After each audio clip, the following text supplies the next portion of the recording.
Hi everybody. Uh, Audio is working. Okay, great. So hi everybody. Sorry for a slight delay. There is some movement behind my back here. Nice seeing you all. I'm having some kind of issue with the activity feed on the OBS, but we will ignore it. Let's see who's here. Martin, we will try to do something about that later on. Hi up. Heron, it was awesome stream. You should do that more often. Yeah. John, hi. Johnny, hi. Goran, pozdrav. And welcome everybody. So, yeah, I'm here. Guests left about an hour ago, so I had 2 beers, and everybody knows that when I have beer, it is an awesome stream. So today we will be having an awesome stream. Sponsor of today's stream, as always, is Spar Budget. This time we will be drinking lime, and it's also because you cannot see lime. Yeah.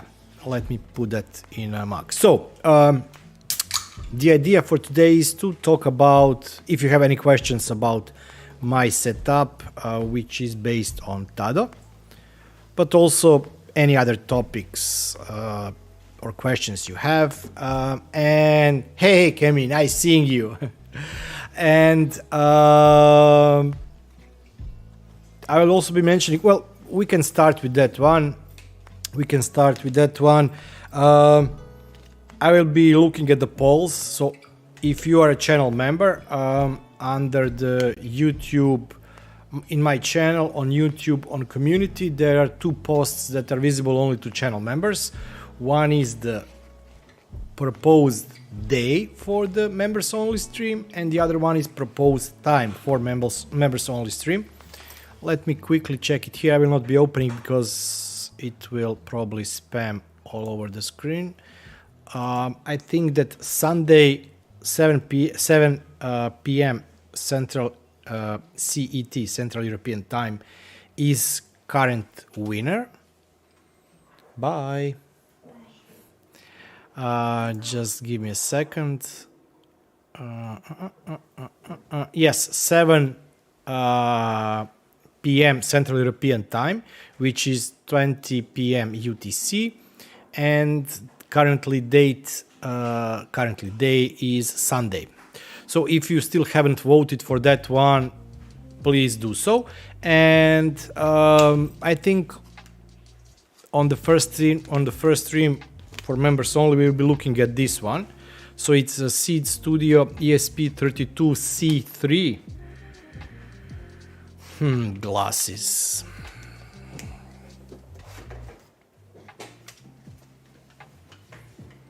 Yeah, it will stop in a second. Sorry for that one. It has to go through the loop. I cannot control it, especially since my activity feed here is not working. I cannot pause alerts. I cannot do anything. Something went wrong with that one. So yeah, this is a Seed Studio Xia ESP32C3. So we'll be playing with this one. It has external antenna. It has a Bluetooth. I'm not sure if it will be working with ESP Home or not, but yeah, we will be playing with that one. And we will be also playing with this vibration sensor.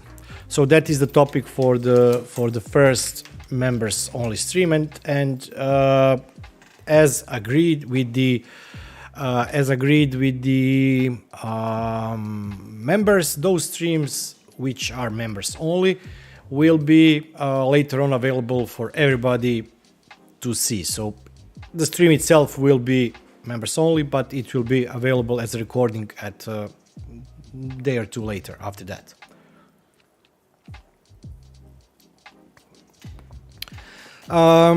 Okay, so what I wanted to show you first is this one. So this is not the topic of my next video, but the video in 2 weeks. I will not be making too much spoilers. But yeah, this is my solar production. This is a smart inverter that is hooked up to Home Assistant. This is a Tuya compatible smart solar micro inverter, 1 solar panel, and it's hooked up directly to my power grid. as I've mentioned, I think on a Twitter, this one is still not even temporarily hooked up. So it's like the solar panel is like tilted on the fence waiting to be installed, and I will most probably not be leaving it as was my original intention on the balcony. So this one was supposed to be mounted on the balcony, but it will be going on the roof of the building. I had a chat with the guys here in the building and they said no issues, no problems with that one. Even they suggested that one.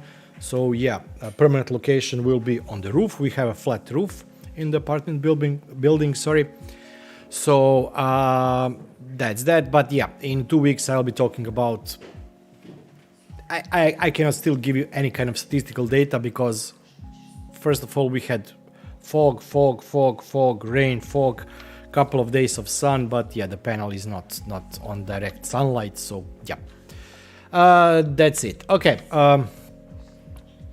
Hey Pedro, nice seeing you. Let me switch back to this one. Let's kill this one here. And okay, so in the last video I showed you my setup, Tado setup, which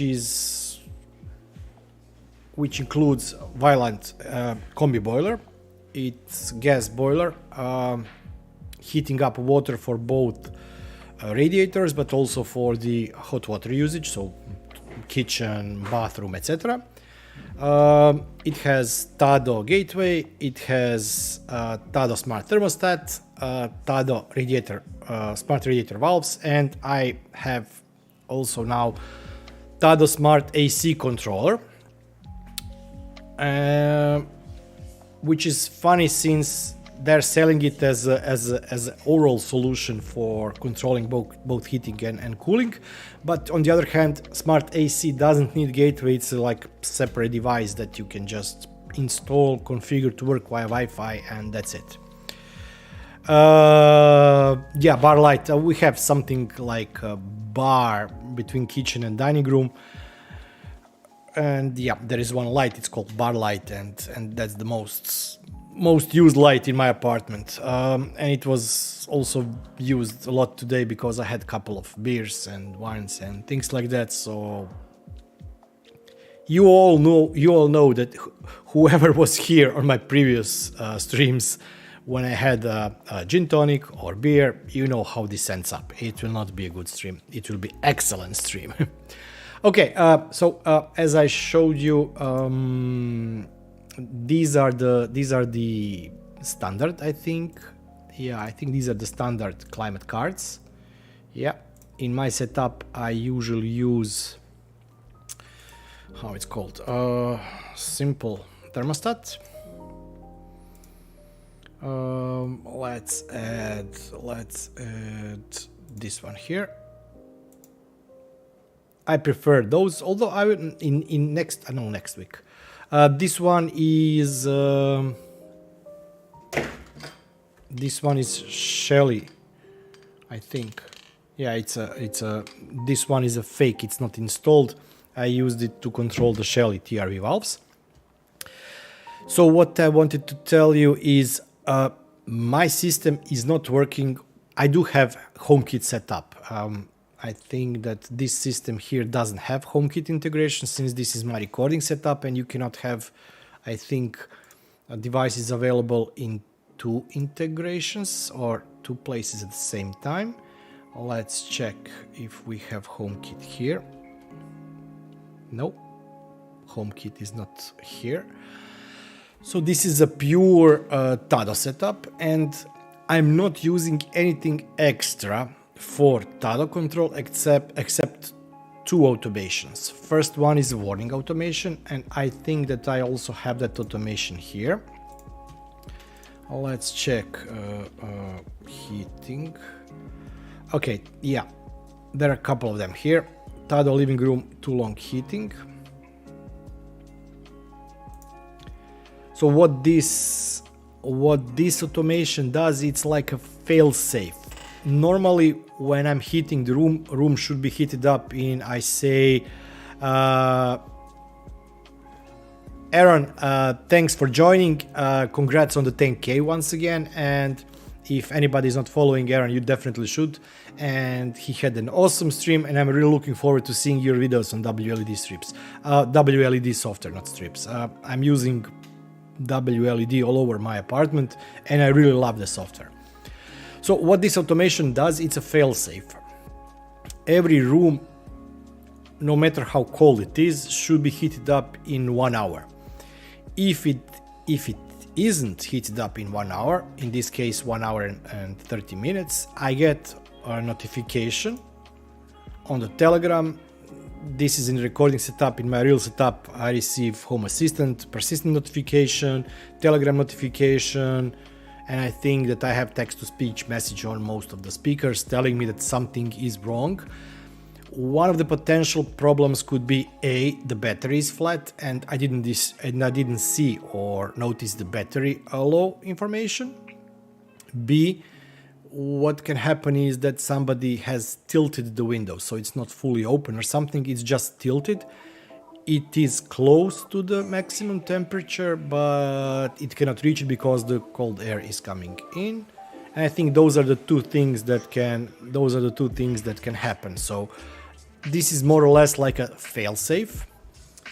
And the next automation I have is, I don't have it here. Let's check my main setup. Give me a second. I will switch screen.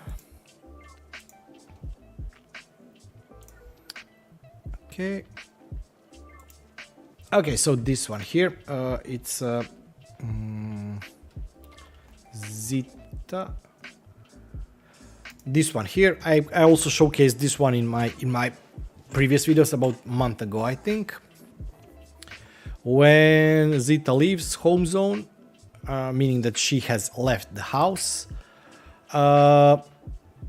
this trigger ID stop is run. When Zeta enters home zone, this trigger start is run. And those two actions are, when triggered by stop, set heating to off.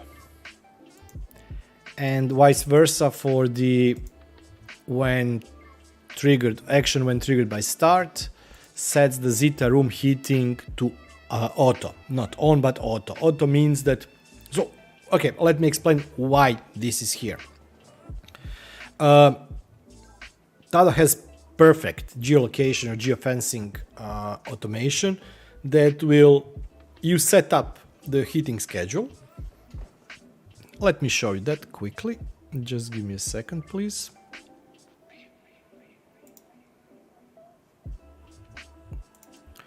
Let's see how I can do that.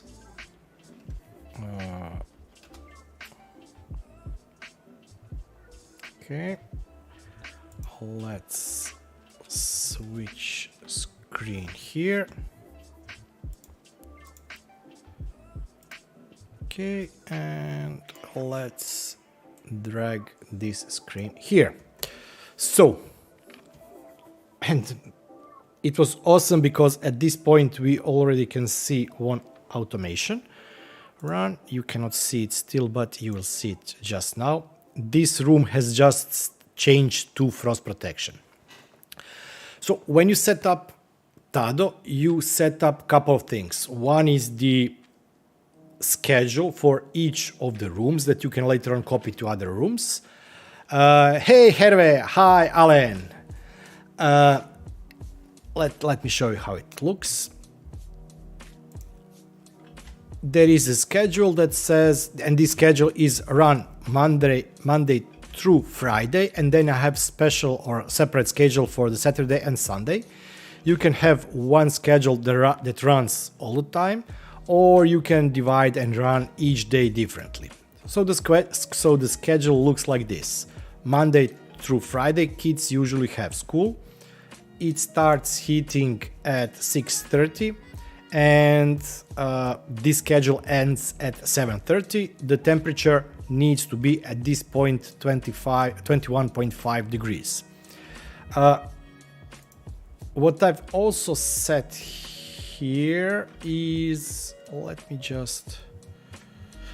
what I've set here is this early start. Early start means that you can select, hey Klaus, how is it in Düsseldorf? So there are a couple of options on how you can set the temperature. For example, I can set it that I want Tado to start heating at predefined time, so at 6:30, no matter what the current temperature is, and then it needs to reach the desired temperature. The second option is called early start. Early start means that Tado will start heating that room so that room is already at desired temperature at the beginning of that schedule. As far as I know, I think, yeah, this is the difference you can see here. I don't have early start for that room. If I would have, that would mean that the room would be already at 21.5 degrees at that time. Next one is that from 7:30 till 3 o'clock, temperature falls down to 21 degree. Why? Because my daughter is usually, her school starts at 8 o'clock and finishes between 1 and 4 p.m. So I can lower the temperature in that room since she is not at home. And when she does arrive at home, first she usually goes and has a lunch, does something, and then goes to her room. So at that time, I'm still not, I'm not trying to overheat the room when she's away. And the third schedule before going to sleep is 22 degrees. So when she finishes with the school, when she finishes with the lunch and everything, when she goes to her room, temperature is then 22 degrees. What I wanted to test is to be able to see if there is an impact both on the heating time needed to heat up the room, but also in terms of saving on the gas cost, if I would completely ignore her room when she is not at home. Since this schedule is applied to all of the rooms,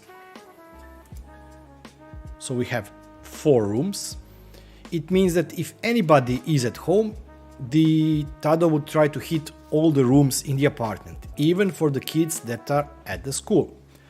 That's why I have that additional automation in Home Assistant that overrides the schedule in Home Assistant and turns the heating off in that room and switches on the frost protection. Frost protection means that Tado is just trying to keep up the temperature so that it cannot fall down and freeze the water in the radiators. The same automation exists for this room here, for Luca room, for the other daughter. When she's not at home, her heating would be off too. But since my wife is work at home mom, she's most of the time at home. That's why I'm keeping all the other rooms heated up. If we all would go out, the Tado itself would turn the heating in the rest of the apartment and it would go in away mode. And for the, let's look at here, for the away mode, I have set up 5 as a minimum temperature. This is frost protection, but this all depends on how far away from home are we. For example, one winter when we went to Italy, I think, and it was keeping the apartment at around 10 degrees or something like that. When we were starting to drive back and we drove to Slovenia, it slowly started to increase the temperature. So for example, when we were near Ljubljana, which is, I don't know, 100 kilometers from here or something like that, I just said from top of my head, I don't know, 80 kilometers from Zagreb, the temperature in the apartment started slowly to raise, and by the time we reached home, temperature inside the apartment was around 20 degrees. So it was still not at the maximum desired temperature, but it was slowly climbing. This is great because depending on how far you travel from your apartment, that far will it or Tado allow it for the temperature to drop down. This is something that Home Assistant still doesn't have embedded in itself, but it can be faked or it can be improvised by using the proximity sensor. And this is something that I told Martin at the beginning or before the stream, that is something that we can try and see how we can do it in Home Assistant. Wow.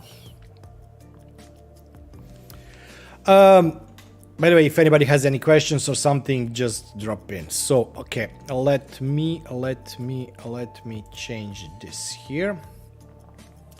And let's see what we can do in the other or main setup. Just a question, just a second, please. Okay, this here. Yep. So this is my main setup. I've shown this a couple of times so far. Here in this system, I will remove it from this system and to the recording setup because I will not be using HomeKit integration in my setup. I have no issue with Tado working as a cloud service, but for all of you, as I mentioned in that video, if you want or prefer local services, you can use the HomeKit and control it like that. Let's create a new temporary. Let's call this one beta 2 because I have a couple of beta tabs here.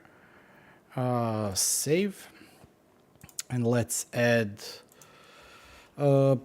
simple thermostat.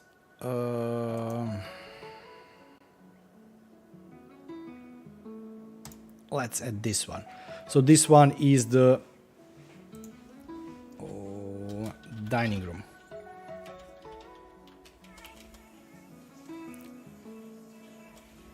I cannot type, sorry. Too many beer. And let's press save. And while we are here, let's also add simple thermostat for the original dining room so we can see the difference. So this here is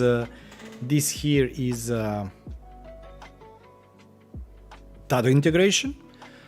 Tado integration connects Home Assistant to the Tado service in the cloud and pulls most of the information from the cloud. HomeKit integration is an internal or local integration, and it doesn't pull anything from the cloud. So for example, the name, I had to type it because it didn't pull it from the app. And also it doesn't have presets away home, and it doesn't have auto functionality because it doesn't know what auto is and doesn't have a single schedule itself. So what you could do is, first of all, create some kind of schedule. I never tried it, so let's try and see how, for example, we could do it here. A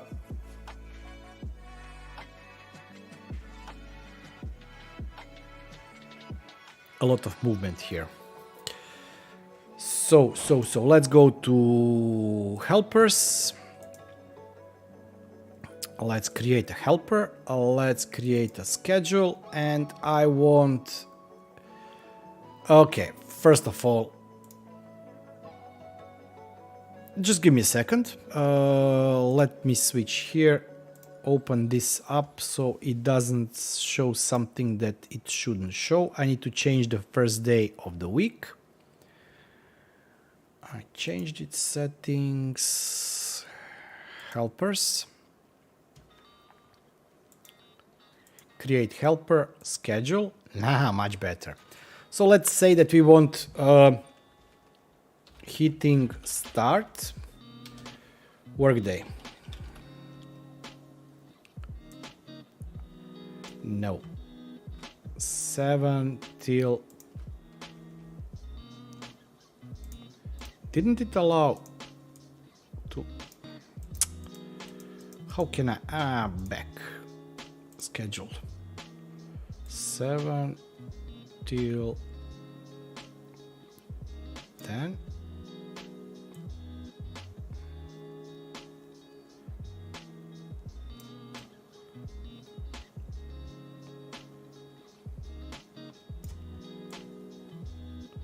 $10:30 because I'm blind.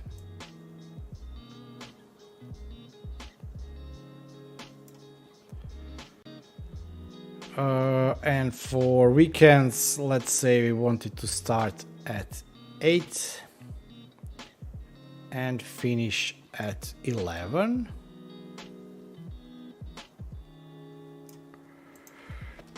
Hitting schedule. create. Okay. We have created heating schedule. Hey Vic, nice seeing you. What next? Okay, let's create automation. By the way, we are doing this on fly, so who knows what I'll do here. I think we have to go for a state, entity, heating schedule, to on, add action. We want what? We want what? We want what? We want, so this will turn the heating or change the state of that climate. We want to call a service, climate, HVAC mode, choose a device. Okay, yeah, nice. I forgot what's the device. How it's called. This one here. We want to change mode to heat.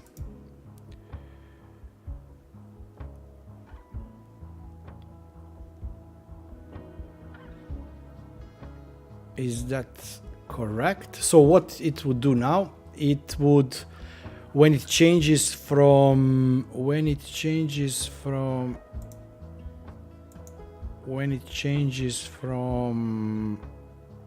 off to on, which it would change based on the schedule. So the state of the scheduler should be off state when it's not scheduled and on state when something is scheduled. So at 7 in the morning or 8 in the morning, it would turn the heating for that device on. We can of course add other devices, but I will not be adding other devices.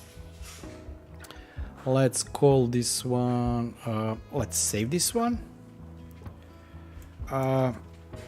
Schedule start. No, okay, no. Heating schedule start. Of course, it's great to add condition, and I think here we can look at zone. Let's say home. No, entity with location zone. Home.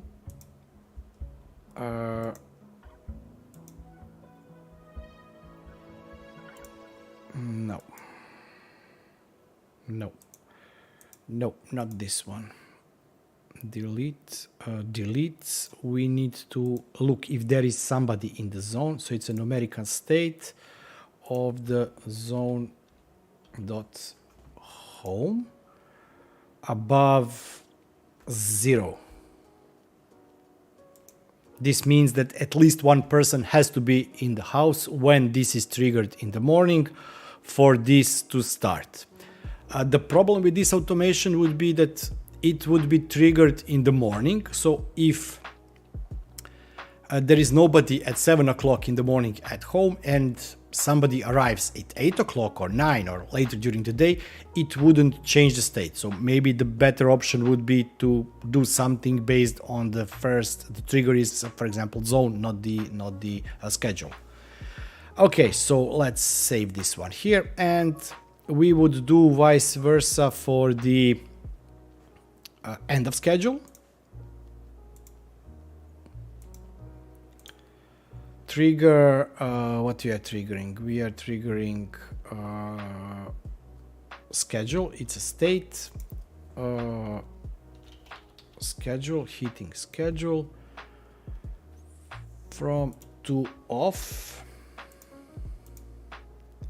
And then we would do the opposite. We would call service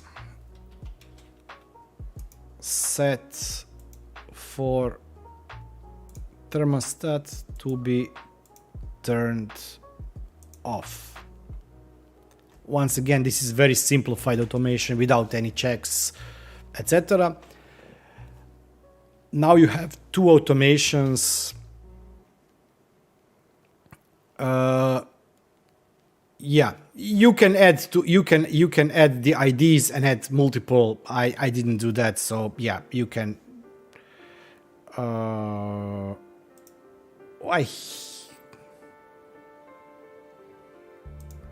I hate working in the UI.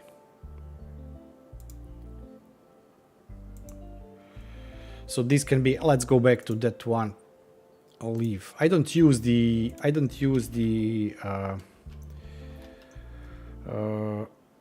Oh, yeah. Great, but I don't use in my setup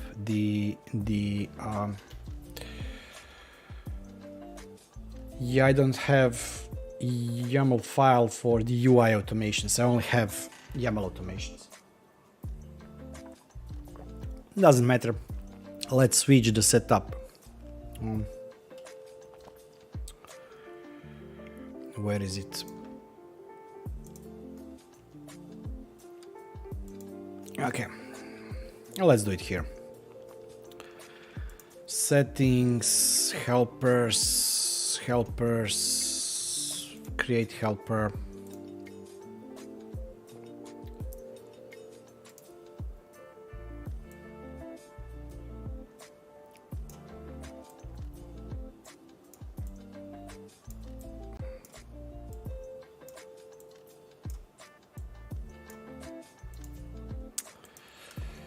Heating schedule, create, and then automations, create automation.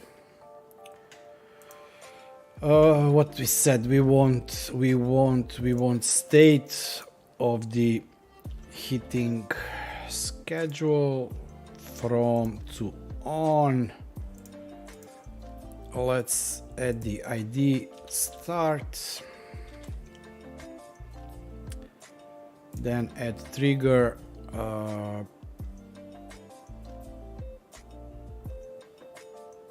state, schedule to off. Okay. We now have two. When heating schedule changes to on, this is the trigger ID start. Schedule changes to off, this is trigger ID stop. In the condition, as I said, we can check for the numeric state of the home zone dot home, that it is above 0. So these automations will only be run if somebody is at home, which I don't think is the correct way to do it, but you can do it like that. And then the actions, how it's called now, you have to create, okay, just give me a second, delete this one, delete, add action, where is it, call service, choose.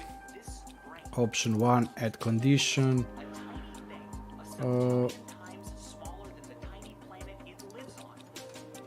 I always forget. I don't do that. Trigger ID. Where is the trigger ID? Just give me a second. No. Let me do it here. I usually do it via the YAML. I don't do UI.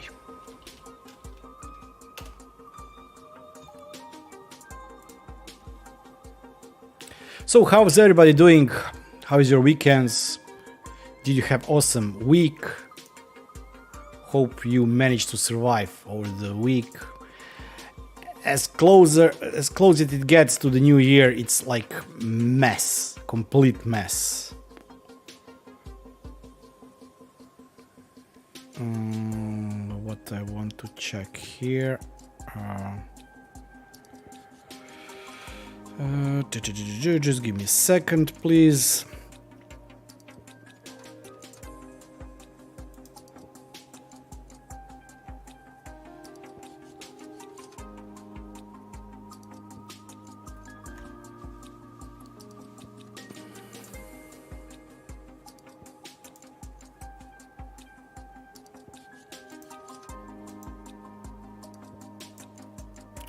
La la la la la.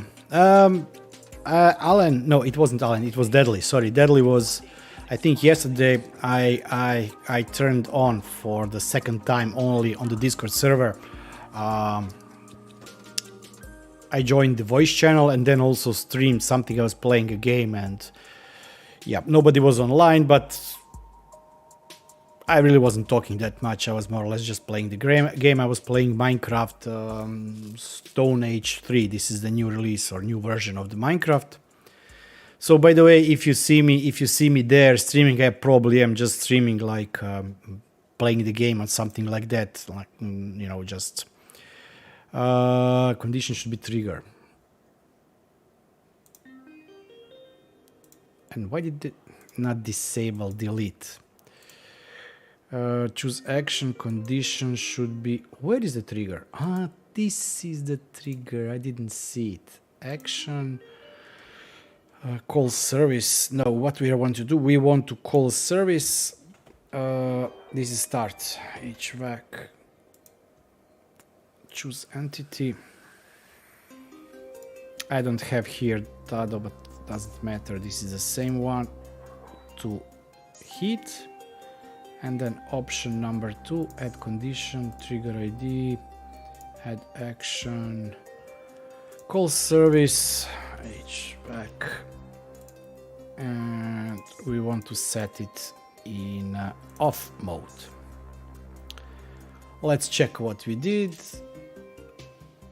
We have heating schedule changes to on. It is then in a start trigger ID. Heating schedule changes to off. It is a stop ID.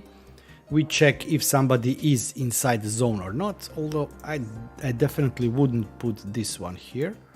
Well, let's remove it. And then we have actions. We have 2 actions. I didn't select device.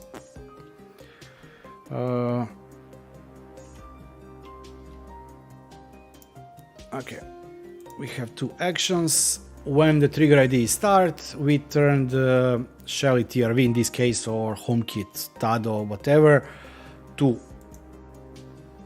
heat, because HomeKit doesn't have auto presets for home away, etc. And if the trigger ID is stop, when triggered by stop, we set this HomeKit or whatever to off state. It would now create some kind of simple scheduler. I would recommend, depending of course where you live, or yeah.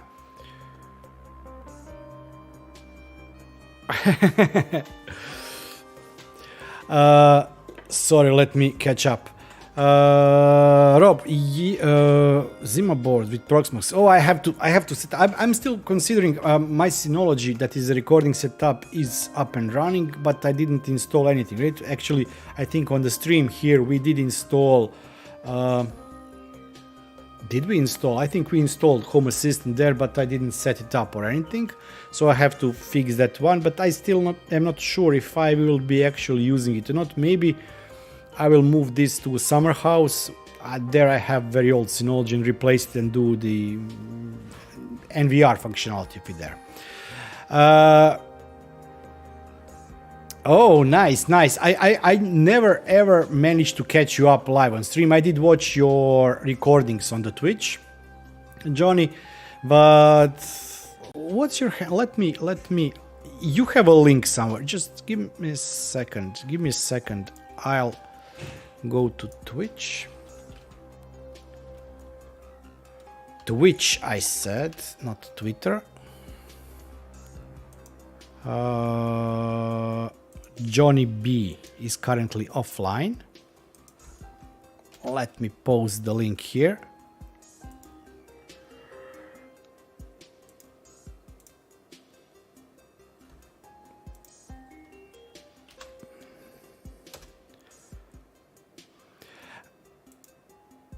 Mattia, yeah, I really, it's like, it's I like this one. This one is modded Minecraft, so it's not a vanilla Minecraft. It has a lot of stuff that usual Minecraft doesn't have.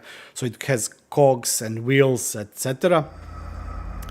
And you can really go slow pace. I know that some people would run through it, but you know, I do stuff that I could potentially do in 5 minutes. I do it 1 hour. So it's very slow moving, but yeah. Ladies and gentlemen, okay, we are doing 5K. Just give me a second, something popped up here. So, Johnny, you popped up. I killed your... I don't know if anybody heard audio or just me, but yeah, it was audio from the last stream from Johnny. So yeah, I use it as a vent, you know, I get home from work, do whatever I had to do, then just like play for an hour or two Minecraft just to clear my head out, especially if I'm not recording and something like that.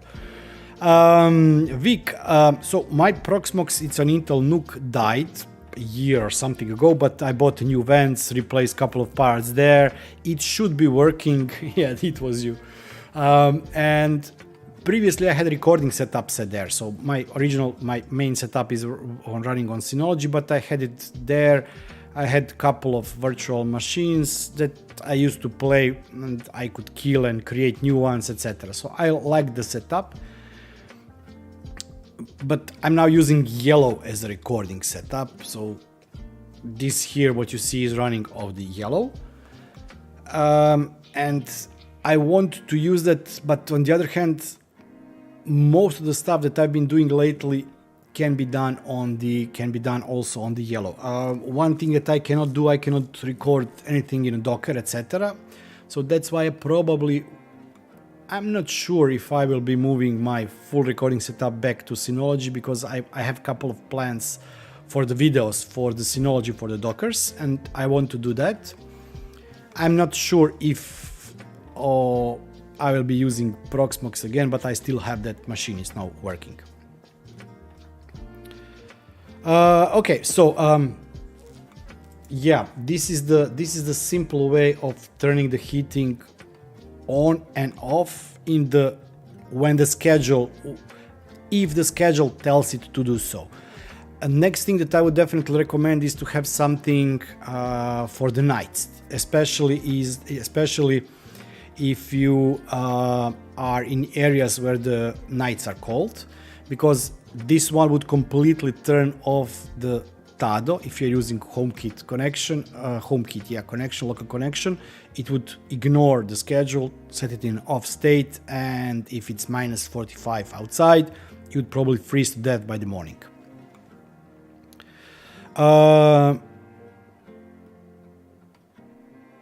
Coral, yeah, I have my Coral. I'm not using it for anything. I think that at the end that's the issue, because I was using Coral, which is USB 3 on the Synology with the USB 2 port, but I'm still not sure if this was the case or not. I was constantly losing the connection towards the USB stick. I tried using the powered USB hub. One of the people somewhere in the forum suggested that it resolved issues for him if he injected power, because the power of Synology via the USB was not sufficient, but even that one didn't help me. So back to what I was saying, what you could theoretically do here is let's go back to my main setup. Developer tools. I will change screen, just give me a second. And smart climate, let's say this one here. Okay. So this is the smart thermostat. It has a minimum temperature of 7 degrees, maximum temperature of 25 degrees. It can be in a heat or off state. For example, this one here, I know what room this is because we just mentioned it at the beginning of the stream that I have additional automation that turns off heating in some of the rooms when kids are not at home. What we could do is we could play with this attribute temperature here. Let's see what we can do with it. This one is what temperature should the apartment keep the temperature at.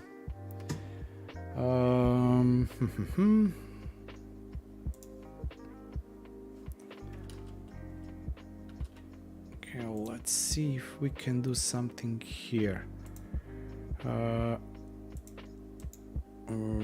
Call service.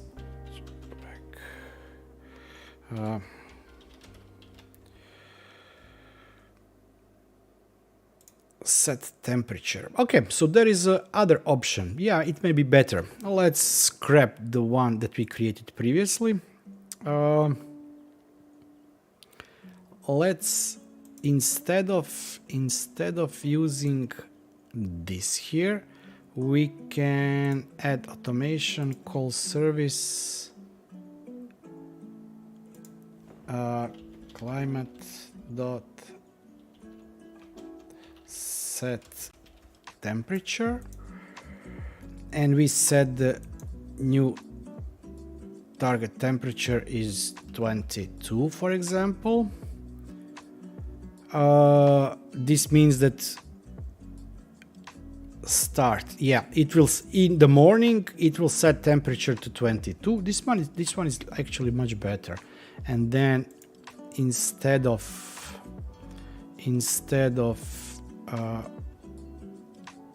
okay, let's close this one. On the stop, instead of this one here, add action call service set temperature for the entity. This one here, new temperature, let's say will be 17 degrees.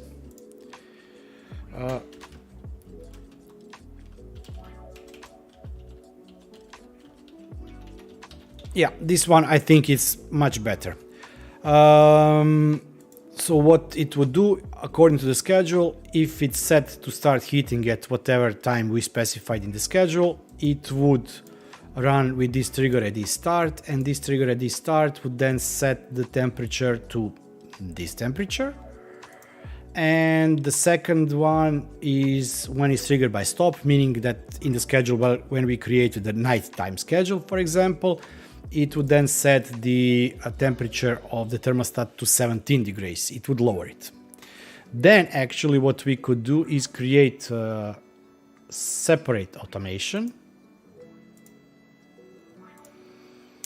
Trigger would be numeric state of the zone home below 1 for 15 minutes. We will add ID leaving or left, right, left.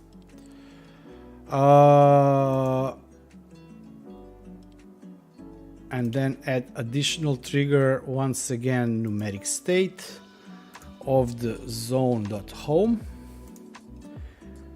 above 0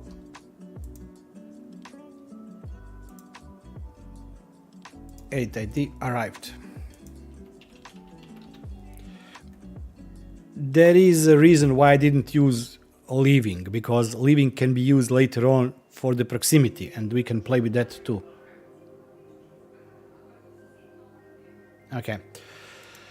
So what we have here now is above 0 for, let's say, 5 minutes.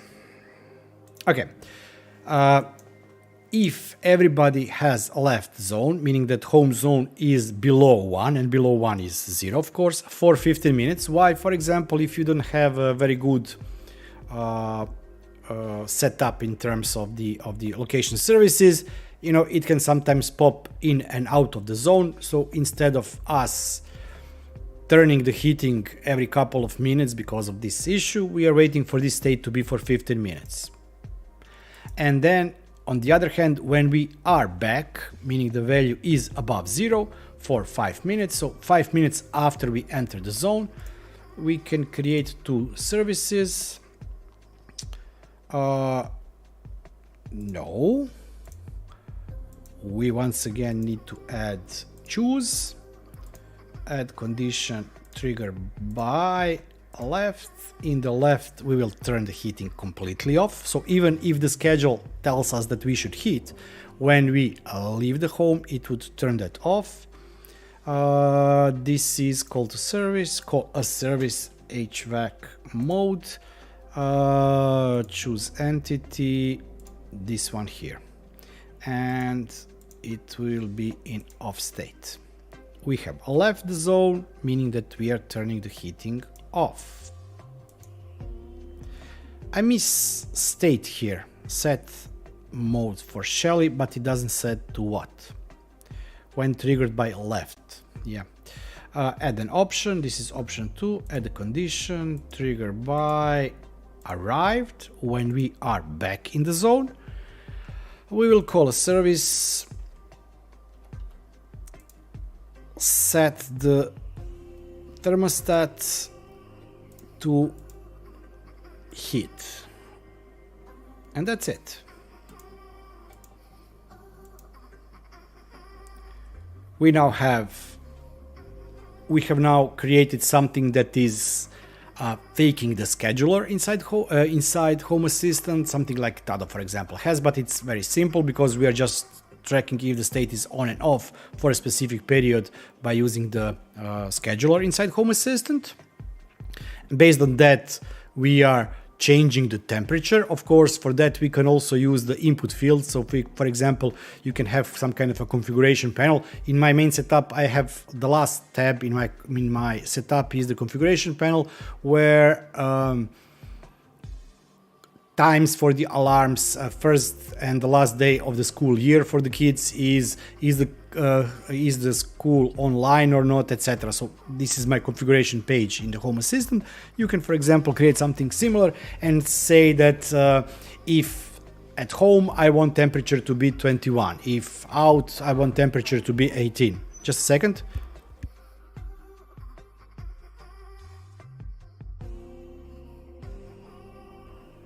Okay, the second automation is checking if somebody is at home or not.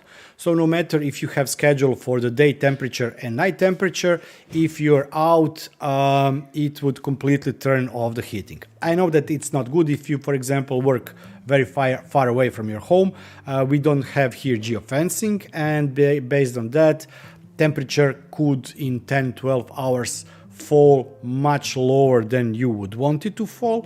So yeah, the other option you could use here instead of this one here is that you also play with the temperature. So if you leave home, lower the temperature to, I don't know, 15 degrees, and if you're back home, use that same input number that you would use for your normal day temperature. Okay, let's check what you could potentially do with the proximity sensors if there is somebody still on the stream.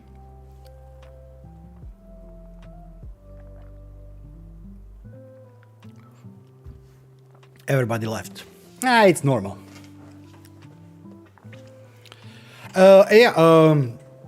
Also for the channel members, I did mention, but I will just mention it once again. Don't forget to check the polls in the community section of my YouTube page and select day and time for the members only stream. For now, I think I'll be doing it once a month, and I will be doing it the second weekend after this stream. So for example, if we would have it, it wouldn't be this Sunday, because Sunday so far is winning as a day. It will probably be the next Sunday. I will be closing up the polls tomorrow, and yeah. Also, question for the members that are still here, or if anybody is here. I don't know if Johnny has seen it. I don't know if Harvey, Alan, anybody from the channel members that is still here, the question about the video that you had option to see for a long time and it was hidden and it should be hidden till tomorrow, is the video in regard to the ESP Home and the Raspberry Pi Pico W.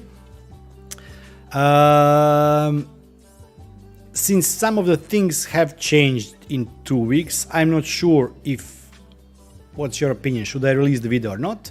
And this video was on hold because we were asked by the devs of Home Assistant to not release the video about the ESP Home support for the Pico Ws until the state of the open home or the stream or the conference that will be held tomorrow. So depending, yeah, I don't know what's your opinion. Should it be released? Should I re-record the video? If I will be re-recording, I will probably do it next week. I thought about doing it this evening, but I'm just too tired today. You can probably see that I'm just like, so yeah. And there is also already one video that was released today, which I really didn't expect, but it's an awesome video on how you can use Raspberry Pi Pico W to control your garage door from within Home Assistant. So since that video is out, I'm not sure if I will be releasing mine or not. Okay, let's move on to proximity. Let's check if I have here proximity or not. Give me just a second to see if I'm trying to be better streamer and not show stuff that I later on have to edit. Big changes, not really big changes. Well, I mentioned in the video that, for example, MDNS is not working. It's now working. And the second thing is I had to remove the encryption keys. Yeah, Gerling released the video. Yeah, it's a great video. It's really great video. He didn't show exactly how to use ESP Home to edit. He did show code, etc. I more or less followed the documentation that Polos released for us to test it out. And he did see a video. They fixed those two things. One is the MDNS and the other one is encryption. Both of them are now working and both of them are disabled in the video, which of course you can also do even if they are working or not. I wanted to show you something. I wanted to check something, and I wanted to check if I have proximity working on my recording setup. Just give me a second. You can probably see that I'm just like fuzzy today. Even this energy drink is not. Yeah. Oh, by the way, maybe I should do it like this.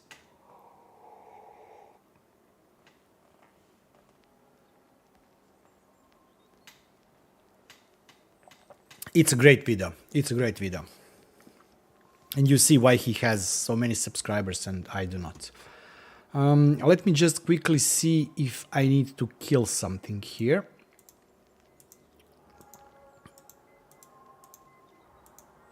Oh, I'm really feeling down today.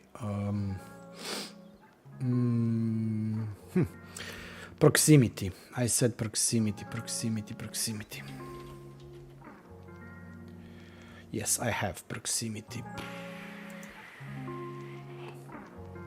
Yeah, she was right. She was, but it was like funny. We usually go to supermarket once a month to do big shopping. And I also there buy stuff for my company because I also have a company. I work for the other company, but I'm owner of one company where my wife works. So it's a long story. And so we usually go in the shop, you know, we have a trolley and each of us knows what things, yeah, I know, he really does, he really does. But he's a great dude, he's a great guy. I was really surprised. This is something that can be probably the subject of another stream. I was really surprised at yeah, let me go back and talk about the energy drinks first, and then we can chat about how awesome really guys in the community are, other creators. So you know, we just like each each one of us puts stuff in a trolley, and we don't look at the stuff, even when pulling out, you just like pull it out, put it on a conveyor, put it in a bags, drag it home, and then you throw the bags on the floor, and then it slowly, you pick up the stuff from the bags.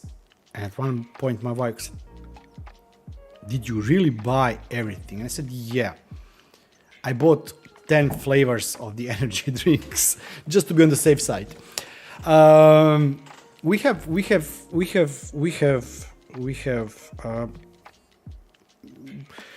two Twitter groups. One is not just creators, but the other people also in that group. The other one was created, I think, by Paul Hibbert. It was created by Paul Hibbert, and it's packed with people. For example, I think that Jeff is there, Slacker Labs, Brian from Automate Your Life, the Hookup is there. There are some guys that do more or less like HomeKit related stuff, etc. And we are talking about everything, but mostly about the bad experiences with the sponsors, either not paying or trying to make us change the content before we release it, after we release it, to pull the content out, etc. It's like more or less, talking about everything that most of you probably don't care to hear, but these are the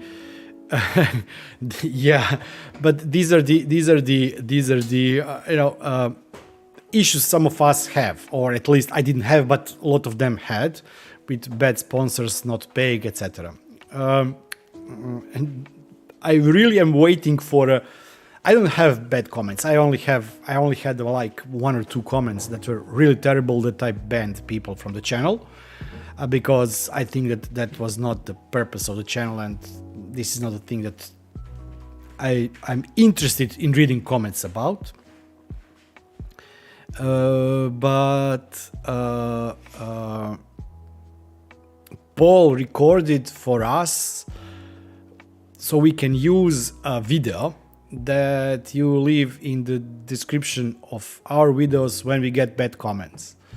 It's awesome. I'm really waiting, just to have that, not anyone from you, but to have a really bad comment so I can link up that video that Paul created, and he gave us right to use it for the inappropriate comments that we see.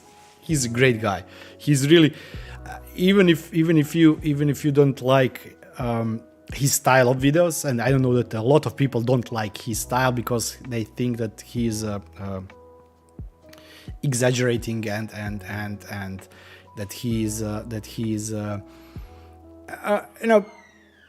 some people don't like funny videos. When they look at the tech or reviews or something, they want to like, this car goes that fast, it charges that fast, it uses this gas or electricity, or etc, etc. But his style is comedy and parody and Monty Python. But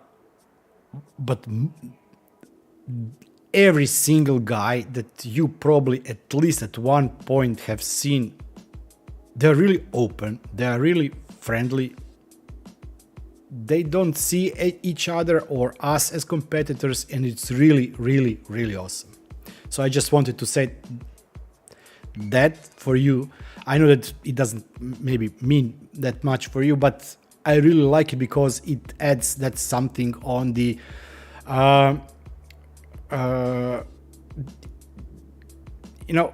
there are not a lot of communities that are not toxic. I know that some people say that home automation or home assistant community is toxic. I never really felt it. I did see a couple of comments. Even I got, when I asked a question on a community forum 4 years ago, I got one response that was like, whoa, okay, chill.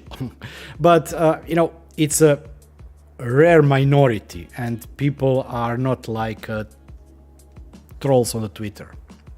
So sorry about this rant. Okay, I wanted to show you this here. I have a proximity. Just give me a second. I have proximity ID home. I did already create something. Turn off heating when away. I use proximity. Why did I use proximity home? Strange. Let me show you. Let me show you what I see. Maybe it will be more interesting to you. This is automation. Yeah, this is automation file.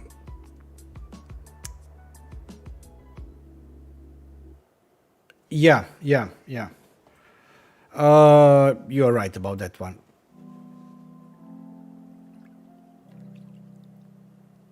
So, this is wrong, but yeah, of course you can do it. Turn heating off when away. I think I created just this like an example for one of the videos. This is wrong because for this I wouldn't go for a proximity. Proximity is much better for some other things. For example, okay, sorry, something with my... Yeah, I had a couple of beers, so don't... Okay, so, okay, proximity home. No, we don't want to do that like that. We want to do something else. Proximity is great because proximity has additional attributes that we can play with. And those attributes are approaching and leaving. That's why I didn't use leaving in the previous trigger ID. Because leaving can be moving away from an object or zone or home in our case. So we can use that in to further automate our home assistant. And what is the other state? What is the other state? Proxy... I don't know what, right? Proximity sensor, proximity sensor, proximity sensor. It has not set towards e away from. We can play with these two here. One of the problems I had with proximity it was that for me it often showed me in a stationary state, and I'm not sure why. When I was driving car, I was going slow. I was driving in the city, but I was driving. It was like 40-50 kilometers per hour, and it would change the state or the distance, but it would not tell me if I'm moving away or towards or away from the zone. And it was, as I said, in the direction of travel was always stationary. So yeah, it's not good. Let's look at, okay, this one is not, okay, let's create something here in the automations.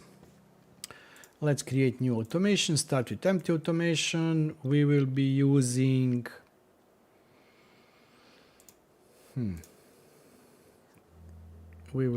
something. Let's see what we have here. Proximity. Arrived, BeardedTinker, distance is 0.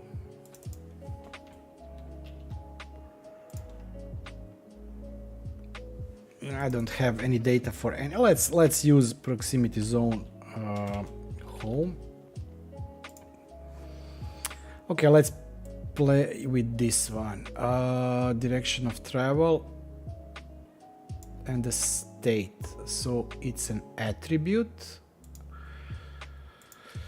Okay, let's create new automation. Trigger will be numeric state. Proximity home above 5. You can track in a proximity distance in meters, kilometers, miles, etc. I'm tracking in kilometers. So when you are setting up proximity, just watch out for this number. So you don't track it in meters and you say you set it to 5 meters, because yeah, let's reduce. Let's put this 2 kilometers. Entity home above 2 kilometers. We don't even, oh yeah, we can condition Condition, state, proximity, home, attribute, direction of travel, state. What is the state? What is the state? What is the state? Away from.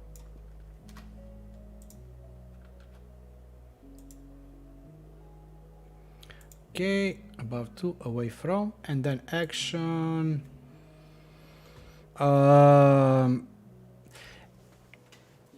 Something I'm thinking here, but I'm not sure what would be the best way to do it.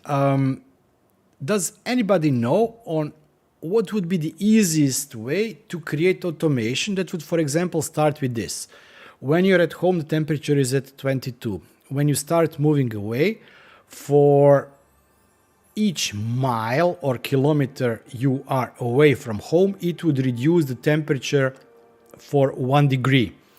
And then you can also, for example, set the minimum temperature. So it would start decreasing the temperature on the thermostat from 22 to 20, 19, 18, etc. until, let's say, 15 degrees. That would be awesome to be able to do it easily, but I'm not sure how you can do this for if then. It would I think become too complex. Okay, for actions, we can call service, set temperature, and then choose not water heater, set temperature.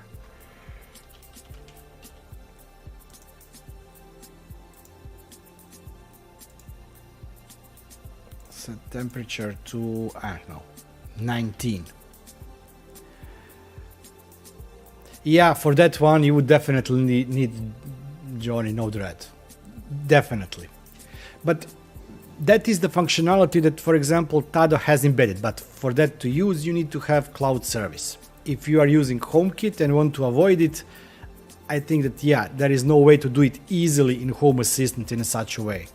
And you know what, you probably understood what I said. So you have, even if you move 1000 miles away from your home, it would never decrease it below some temperature, and depending on the distance to slowly template sensor with linear calibration. Yeah, that's also possible. That's also possible. I never played with that one, but I think that that could be potentially also possible. For each mile to do something else. This one is the simplest way to do it. Of course, you can add what we said. This is away from. And we can of course add trigger, let's say once again numeric state, proximity, home, below 2 kilometers, because we have above there. We'll call this one, how is called this one, towards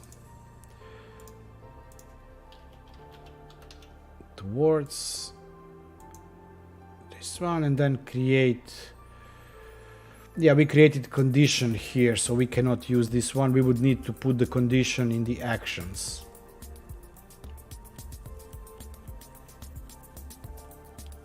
We will need to create a condition in the action.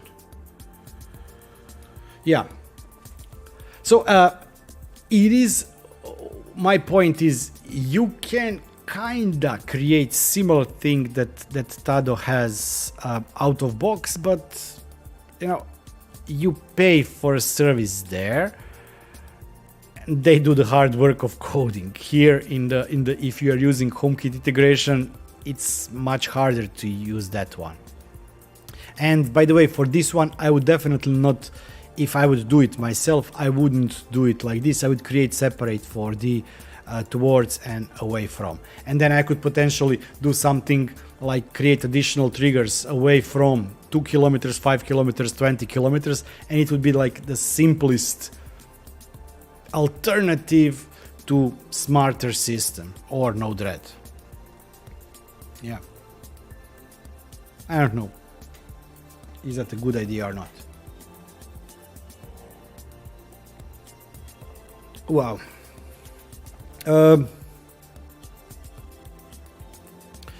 I had question in regard to the water. Let's go back. This one here, on state, and also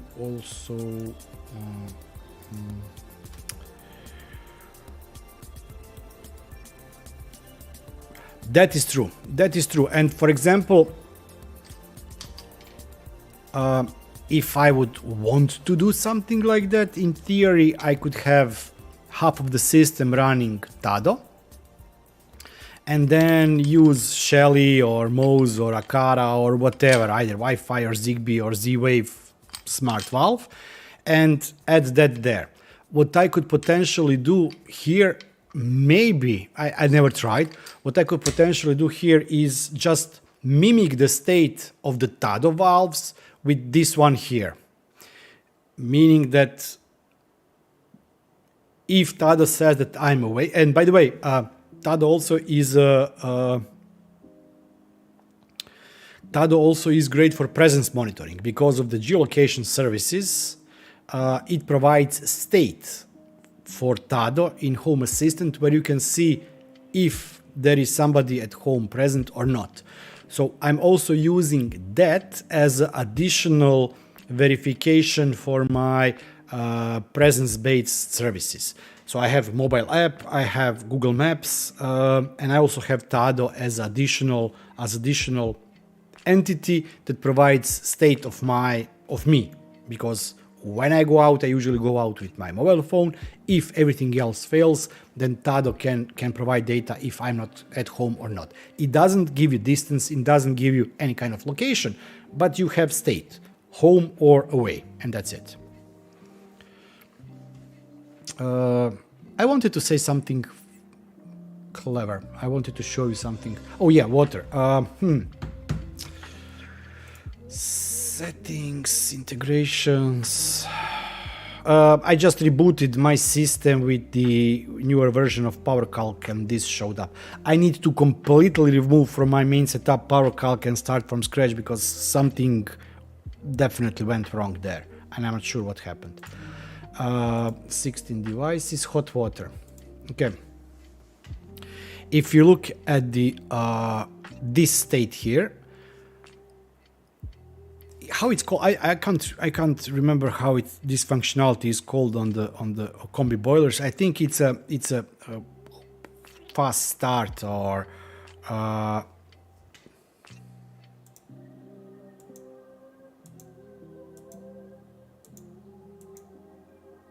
this one, Vic. This is the topic of my next video, by the way. You just gave spoilers out.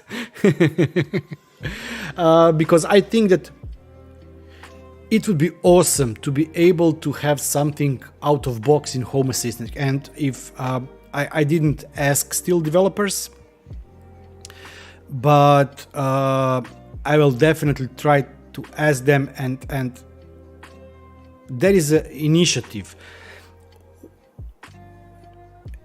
If you've noticed, at one point Home Assistant released that short newsletter in regard to energy management, energy saving, etc. Because they had a lot of people privately ask them what to do, how they can save electricity, how they can save on heating, etc. My 4-part series of energy savings, I was planning to do it like a month before. They asked us content creators to create more content on how people can save on whatever currently, because people are afraid, people are losing jobs. There is a inflation it's chewing up your money, so you get less for what you could get previously. But it really nicely coincided with that one. I think that this better thermostat really is something that could be, I see it as a really beneficial way to further automate your Home Assistant. I'm not sure what the devs will tell or think about it, but it's really awesome. Hi Ed, hi. By the way, anybody seen the last? Okay, two things. Anybody seen the video from Ed about the radio stations, radio browser, or the media UI, how you can add the icons, etc.? He was looking very handsome. Don't you think so? Thank you, Ed, by the way. I'm really sorry.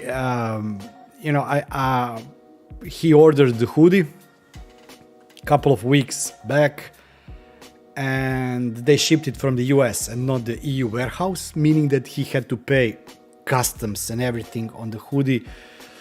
So, yeah. Oh yeah, Ed, if you need help, I have a video on how to set up, and Johnny did awesome automation for that, so you can copy his automation for live streams.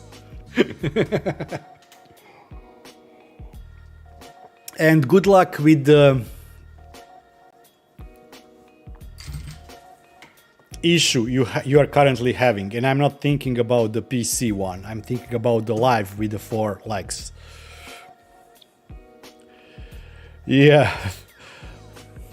I was planning on having different t-shirt today because I got it for one event that should have started on Friday, but it was postponed till the Monday, so I'm not wearing that t-shirt, but I had that t-shirt on the last video.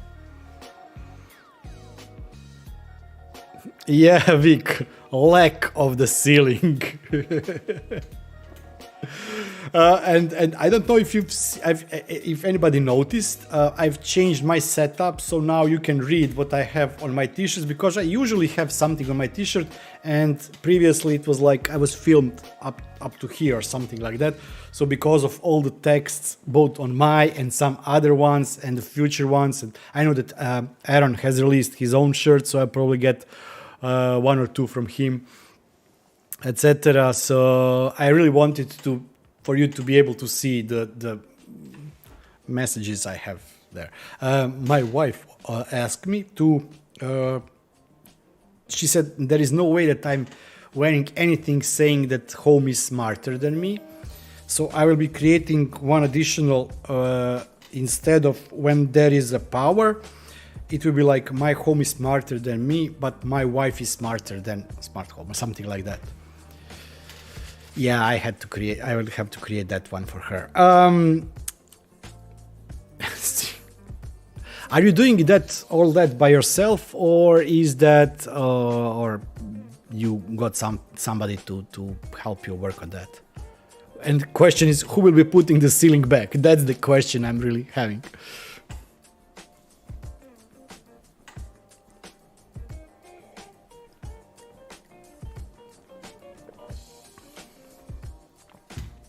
I really would love all that stuff to be, you know, I like hoodies, I like t-shirts and hoodies, and I have, by the way, I've just seen that this automation, yeah, that's right, it should be either on the back or, that's good one, Pedro, definitely. Let me check something. Oh yeah, Alexei is not here. I know that he would be probably happy. I got myself a new phone, extra phone, and that one is, it's still reading that she's at home. How? Oh yeah, shoot, oh nightmare. Okay, I have to fix that one later on. My daughter got a new iPhone, and I got her older one for more or less testing and things like that.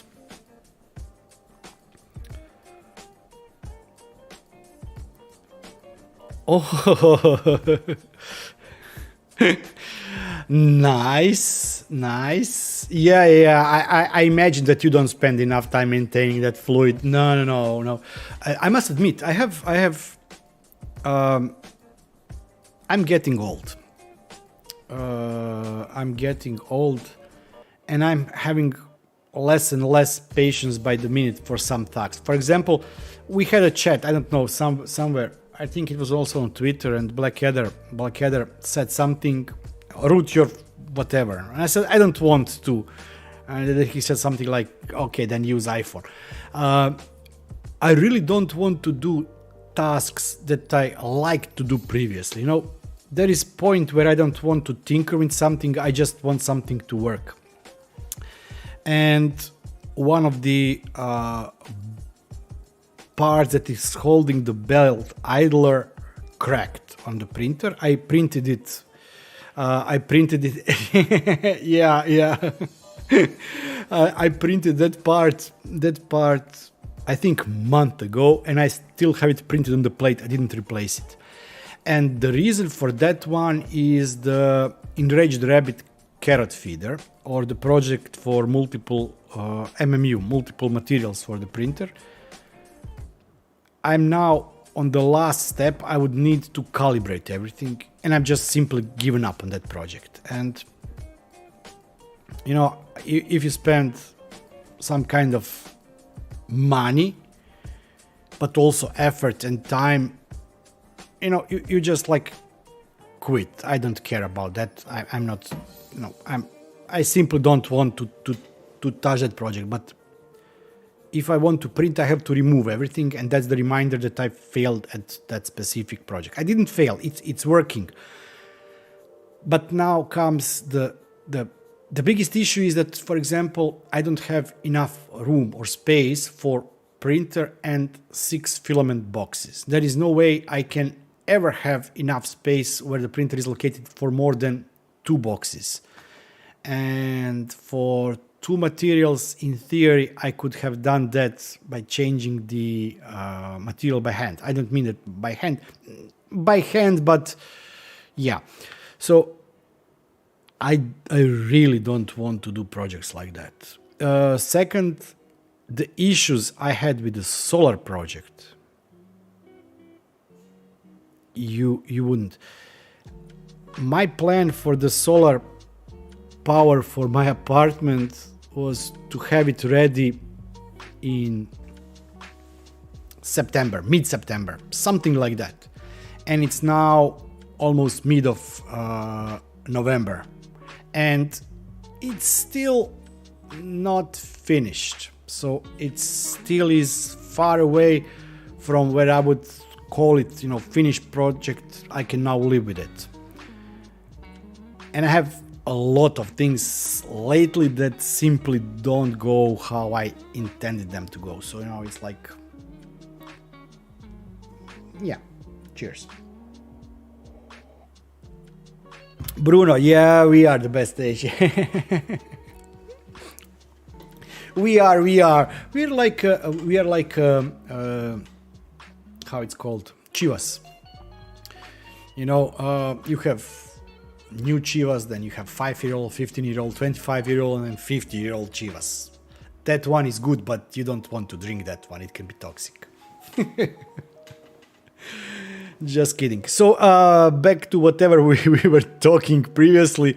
Vic, yeah, I will be doing my next video is on the better thermostat, but not just the UI card, because the UI card is really companion to the better thermostat. And I mentioned my 3D printer because not just that you are doing an awesome job in supporting the fluid, but also as a reminder to myself that I need to update the printer, because I haven't done that in a long time. Yep. When we are on that subject, just give me a second. I'm really trying to become better streamer and watch what I show, so that I later on don't have to either edit the video or never release it. Wow. Okay, so it's working. And yeah, my printer has been on for at least a month now, not printing anything. Let me change it here. So this is my printer. Let's look at the notifications. Let's see what are the updates. Of course, the new version.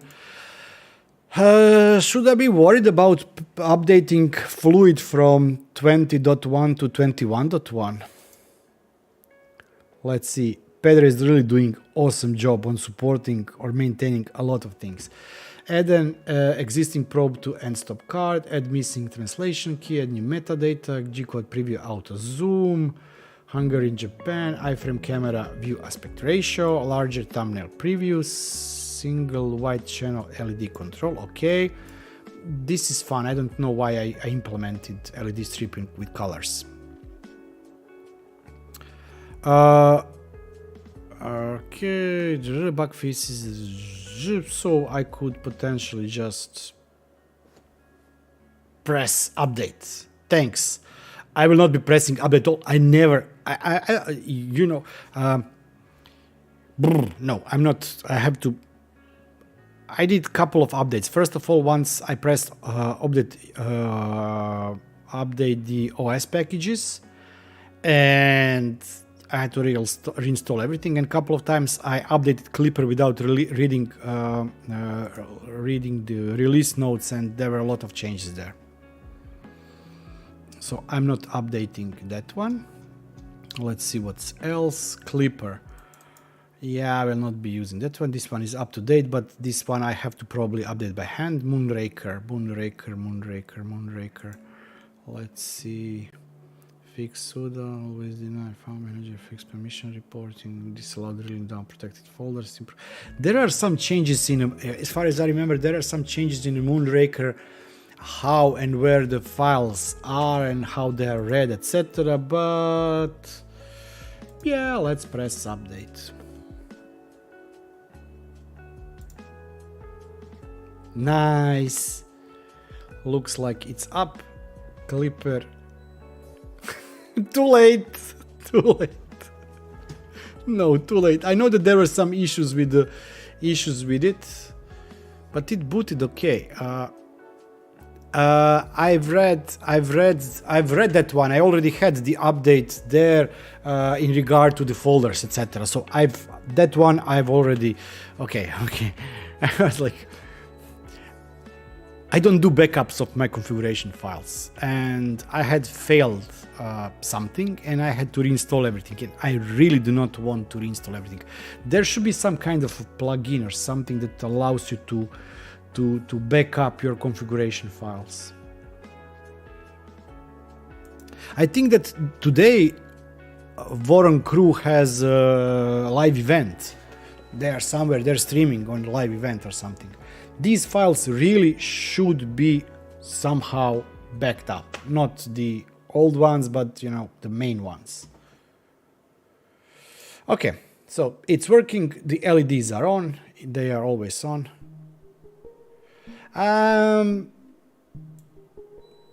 If everything else fails, I can always take the card. Yeah. Do you know why I didn't update it? So I will press update and tell you what happened last time. So last update I did, it changed the firmware, so I had to flash the MCU on the board. But that's not all. I also had to then flash the MCU on the Enraged Rabbit carrot feeder. And at that time I was done with the project, meaning that I just needed to do final calibration. And I burned the MCU on the Enraged Rabbit carrot feeder. Then I had to start the whole process once again, setting everything up. And I think that at that time I rage quit of everything. I did install, you cannot probably see it here. Nah, it's too small. It's too small. You cannot. Bin for the filament and the head cleaner. I installed it. Finally, I didn't install Clippy. It's called Clippy. It's called, how it's called? I forgot. Nah, it doesn't matter. Let's call this one. Okay, so enough about 3D printers. When we started talking about 3D printers, probably everybody left the stream.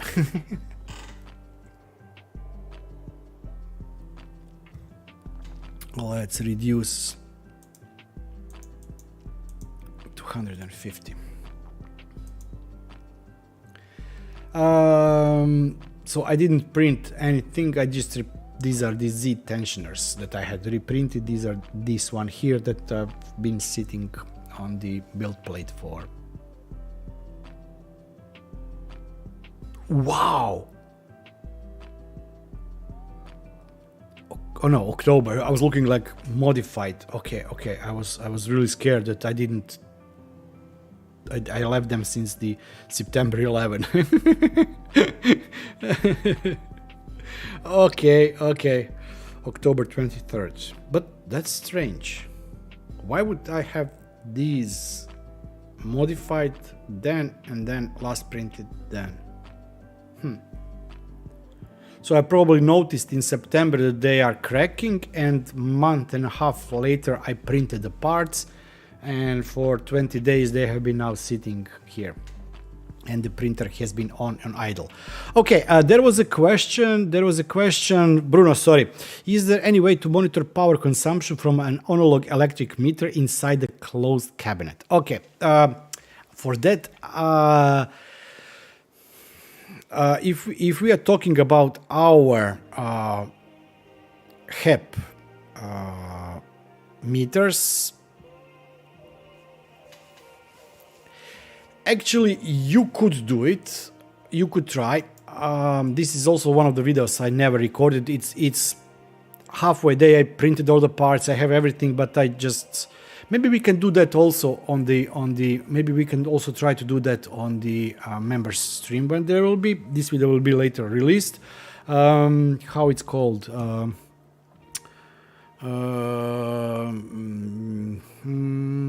I think that Pedro about a year and a half ago posted the link to that, and I promised to do it, and simply oh, this is the video I was looking for. Yeah, let's open the link. In this video, mute it. ESP32 cam on your water meter with the AI on the edge for gas and power meters and water meters.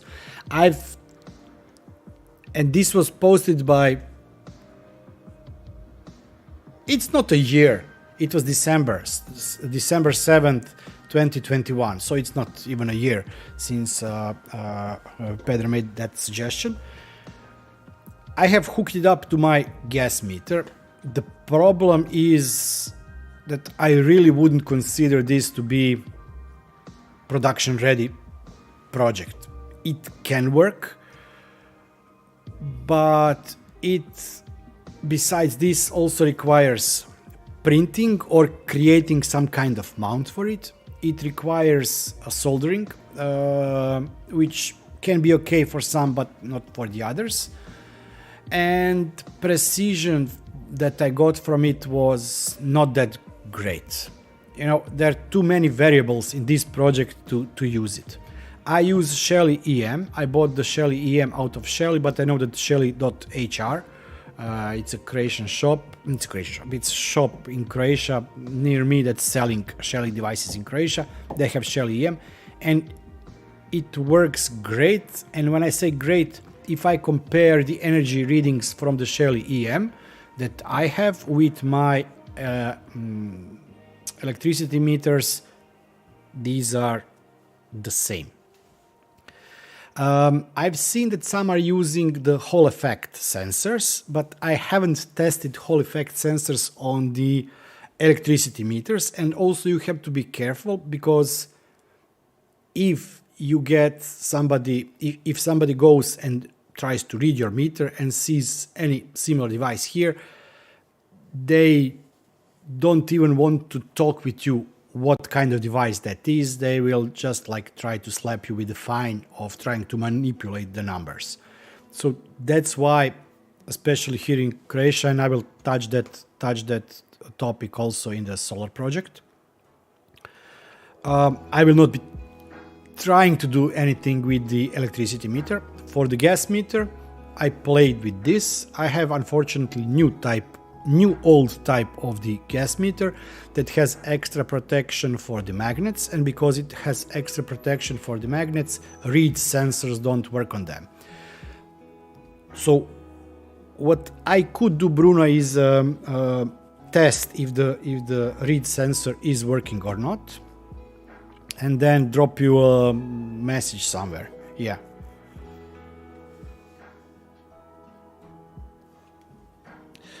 Yeah, it just works. Yeah, that's the problem. Yeah, that's the problem. The problem is,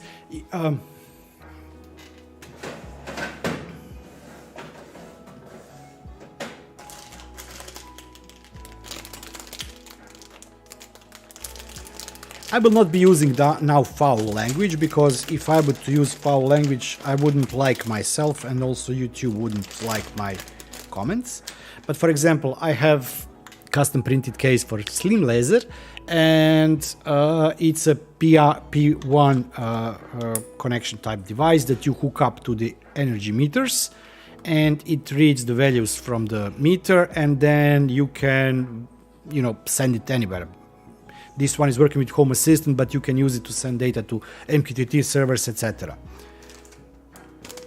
Well, actually, no, not in Croatia. The Croatian ones made by Iskra are using M-bus connection, so this will not work with Croatian meters, which would be awesome because newer meters have ports for this, but not for this. And B, in M-bus connection on our meters is locked out for end users. Just a second. And that's also why I'm... Let me find nice word for that. That's why I'm also unhappy with our local utility companies, because meter readings, water, gas and electricity, they consider to be their private information. So my energy usage for my apartment is something that they're keeping away from me, and there is no way to get an API or anything and get that data normally. So that really is not making me happy. Yeah. Hey Adi, nice seeing you. Long time no see. So I'm not really sure what is the other option besides, you know, hooking up something on the cable coming into your apartment. I'm really not sure. You can try and play with this. You can try and play with this ESP32 cam. I didn't like the result, and I'm also afraid of what could potentially happen if you know, HEP comes and sees this on my device and, you know, blah blah blah blah blah. You know how they are. You just like, I'm really disappointed. I'm really disappointed. Hey Mario, hvala puno Mario. Thank you Mario. I'm really disappointed because in a normal, let's touch the subject. Let's touch the subject of the solar panels. So the setup I'm using is something I really, if anybody finds any links about that, please drop me either DM on the Twitter or on the Discord server, or send me email.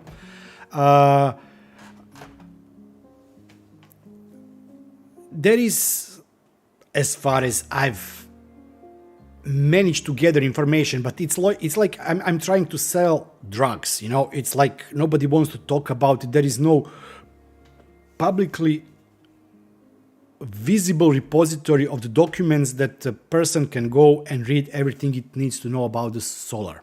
Yeah, there are a lot of pages, a lot of everything, but in terms of legislation, EU has, as far as I have gathered information about, allowed any citizens, any private citizen of the European Union to hook up grid tie micro inverters up to 700 watts of power, meaning that you can get two solar panels of 350 watts, 1 or 2 microinverters for total power of 700 watts, and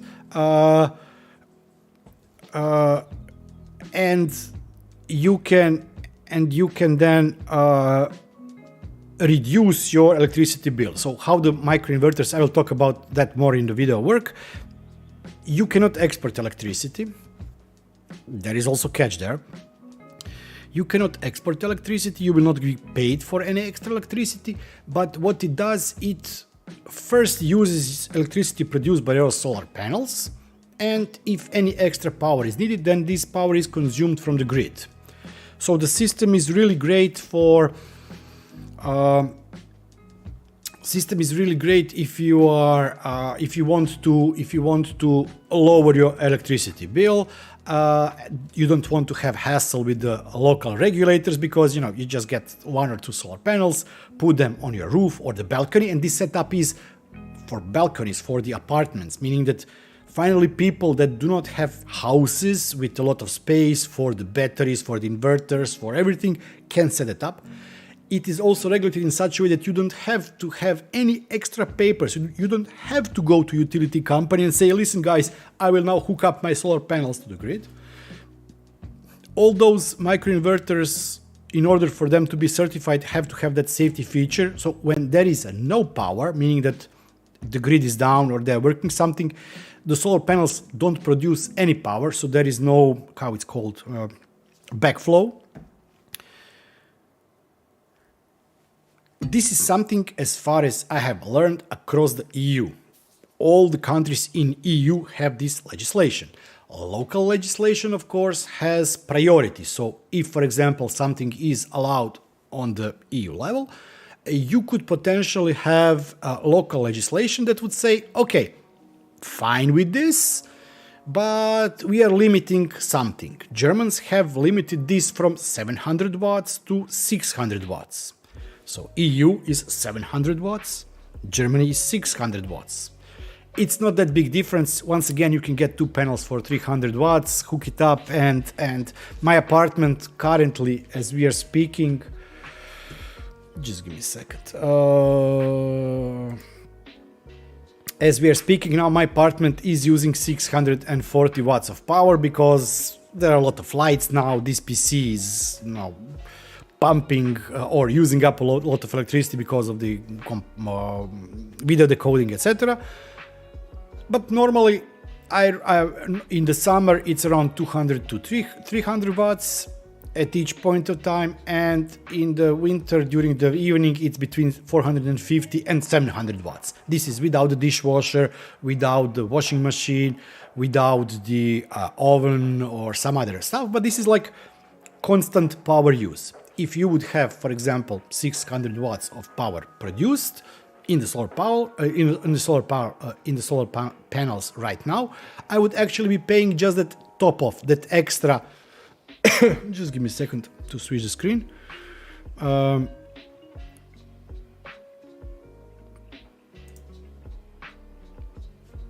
Privacy thing. Just a second.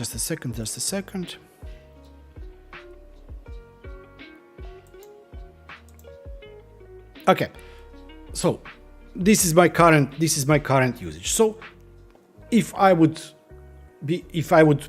use 610 watts, produce 600, I would actually be paying just those 10 watts.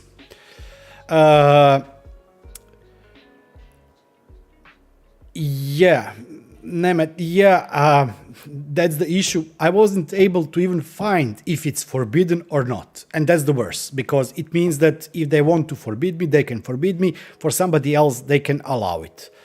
I really would like to, I was trying to reach the local regulator, but I still haven't received the answer. I will once again try to push for the, how it's called, open society, your right to access the information and to receive that information on if it's allowed or not, and if it's not, why it's not allowed, if it's allowed on the level of the EU. So that's the problem. And the second problem here is the utility meters. There are, of course, utility meters that can run in both directions, meaning that you can export and import power. I don't care about that. I just wanted to lower my base load of energy used. So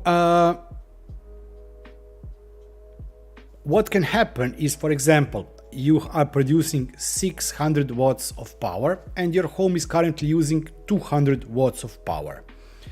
In best case scenario, the meter will stop. It will not rotate because you are not pulling anything from the grid. In worst case scenario, meter would continue to turn itself, no matter that you are actually pushing power back to the grid. So what could happen is that my apartment is using 200 watts of power, I'm producing 600 watts of power, and I will be billed for the amount of energy that was exported, because the meter, not that it just doesn't know the export versus the import, but it doesn't recognize the direction of flow of electricity. You get the problem. So at the end, you could potentially be paying more when you produce power for yourself than not. It's like, oh my god. Okay, let's see. So here, circuit setup, expandable 6-channel ESP energy meter, works great to measure energy and your solar. Yeah, Peter, the question here was, is it possible to do something without accessing the wires if you are in a rental or you don't have access to that? Stepan, there are readings from, yeah, but those readings I already have because I send them that data. On the summer house I have automatic. In the summer house I have automatic meter. I never checked what is the interval, but it's regularly updating the status of that, and that's data that my meter is sending via the GSM network to their system. And I think that they're using GSM, not some kind of LoRa. They're considered this a private information, which I think is really crazy. Stepan, that's not really for me. In that case, I can do. Yeah. Okay, so yeah, that was a lot of rant about something, but I'm really, in today's society where we can pull the information of how many people are currently flying above our head in the International Space Station, what is the speed, what is the exact location of the International Space Station, where you can install the RTL and monitor what are the aircrafts flying above your head. For you to have issues pulling your own data about your home from the utility company side, that's I think that it's not funny. Yeah, I'm doing it. Okay, I will talk about that. Add, catch some mice in my name too. Have fun or be safe or wear gloves and something over your mouth, because mice can, a lot of diseases. Peter, what I did is I got a smart microgrid, smart grid tie microinverter that is Tuya based, that allows me to pull data directly in Home Assistant. I will not be creating video if I continue giving you all the information out. It works like this. You have to hook it up to your wall, to the outlet, and then you have to set it up in a Smart Life app, Tuya app. It connects to the Wi-Fi. It sends data to the Tuya servers. Then I used local Tuya app to pull data from this smart inverter into Home Assistant. And one thing I really didn't expect, there is logic there. Mind you, there is logic there. I'm not saying that they did something wrong. I just wish that they didn't do that. Electronics on the board works only when the solar panel is producing enough electricity for it to convert it and provide power to the electronics. I'm not sure if you got me. So it's hooked up to the power outlet. It needs to be hooked up and power needs to be flowing there for it to start working. But it will not work even if it's powered via or connected via the outlet, unless the solar panel is producing power. There is an option. There are some things. As I said, it's currently. I didn't install this panel at temporary permanent location or permanent location. So many things went wrong with that project that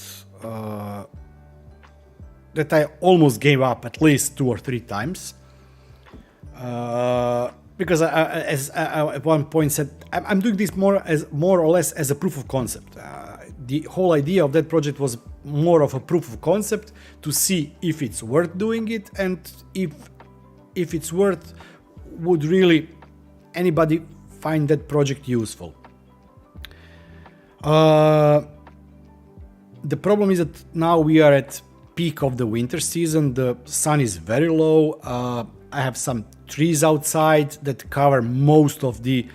I only have direct sunlight on the. I could potentially have direct sunlight on the panel only from about 12:30 till 3, so for 2-3 hours. But even then, I don't have, because there are 2 tall pine trees that cover most of the sun. Second problem was that I bought the panel. I bought good panel. I did a lot of research on every single component I bought. I did a lot of research on trying to find the best, the optimal, the good cost versus benefit analysis. And when I bought the panel, I said, okay, about the mount kit, I will find something. And then I started looking for the balcony mount kit. So the solar panel, the cost of solar panel directly from factory. So there is a factory in Croatia. I contacted them. They sold me a panel directly. I had to go and pick it up in the factory in Varaždin. The cost of the panel with the VAT was 1080 kunas. And let me quickly calculate that. It's 145 euros. I said, okay, price seemed reasonable, because usually the panels previously cost of panels previously was like $1 for watt, and this is 310 watts panel, so the cost is okay. Declared values on the panel are okay. What I've read on the reviews, etc., and this panel was recommended to me. So, everything was perfect. And then I googled balcony holder, the price for 2 clamps, so like 2 metallic clamps, and not even a full rail, but some kind of a piece of the rail, was 120 euros. And I was like, there is no way for me to buy holder for the solar panel that costs same as the solar panel. Don't get me wrong, maybe some of you have seen, if you follow me on the Twitter, I said you wouldn't buy a TV holder that costs same as TV. I still think that this type of the holder, which is like, I wouldn't say 2 rings, but something, 2 clamps, round clamps for the handrail, and 2 plates that mount on the bottom. You cannot even tilt the panel with them. I'm not paying that. So I approached I've again spent hours searching around the web, and I found a factory in China that's one of the biggest producers of all types of the mounts, and they have mounts similar to that one, but it also has the ability to extend the lower legs, so you can move it away or towards the balcony, so you can tilt the panel. And while most people don't talk about it, this is also very important because here in Zagreb, for the winter, you should have 70% angle for the winter and 14% in the summer. So you need to have ability to, you know, get the optimal energy out of the panel. And I found it, and they said, okay, no problem.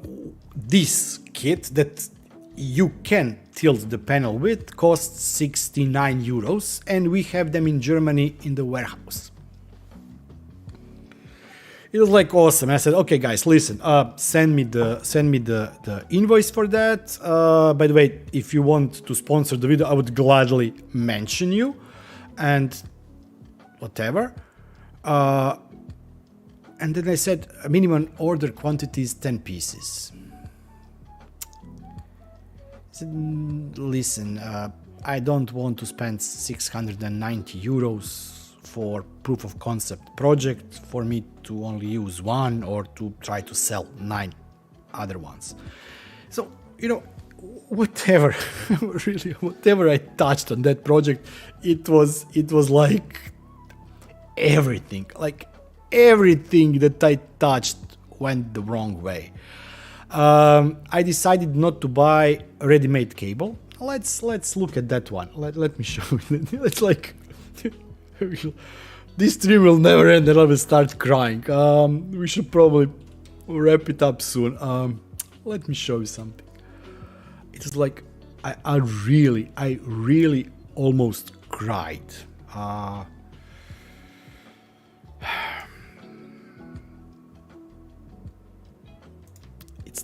It was terrible. Give me a second. Give me a second.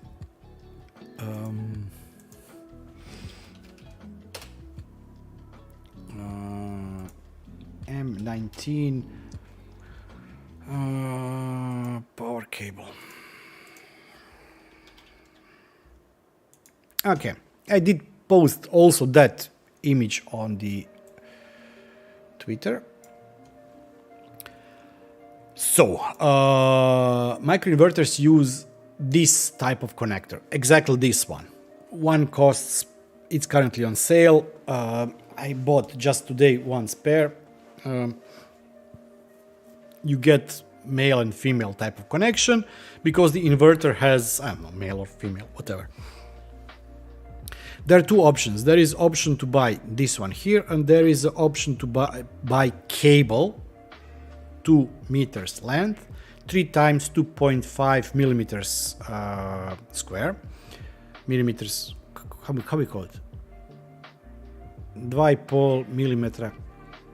Oh, I forgot. Okay, doesn't matter. Is the thickness of the cable. And I said, okay, I don't know where the solar panel will be located. I don't know if 2 meters will be okay. And also, check this out. It's 965 plus 996. So it's like 20 euros, 150 kunas for just normal plain Shuko cable with one connector. And it's not even a rubber type of wire. It's like plain old wire. I said, okay, I will not be buying this. I will order instead this connector and 3 pins, which I think the total cost with the shipping when I bought it was almost 5 euros. And I said, I will buy my wire and I will buy my Shuko connector for it, and I will hook it up. One thing that I didn't know. Let me see if I can. No, there is no image here. It's not on my desk, it's outside, so I can show. You have to solder the wire. The wire needs to be soldered inside this holder. It's not like this one here. Let me see if I can show you. It's not like this. It doesn't have ability to screw it in. It needs to be put inside and soldered. And this is 2.5 millimeter thick wire. All the soldering irons I have 3 of them. It was like pain. I was doing it 2 evenings. I had to recut the wire, I don't know how many times, do it from the scratch. It wouldn't heat up, it wouldn't flow, it wouldn't whatever. Yeah. In the end, I changed the wire. Instead of 2.5 millimeters, I'm using 1.5, which is still okay. This is only 300 watts of power, so even 1.5 should be okay. But yeah, so as I said, each and every step of the project was like unexpected yeah, issues or problems. Then I went, Vic, I tried to find something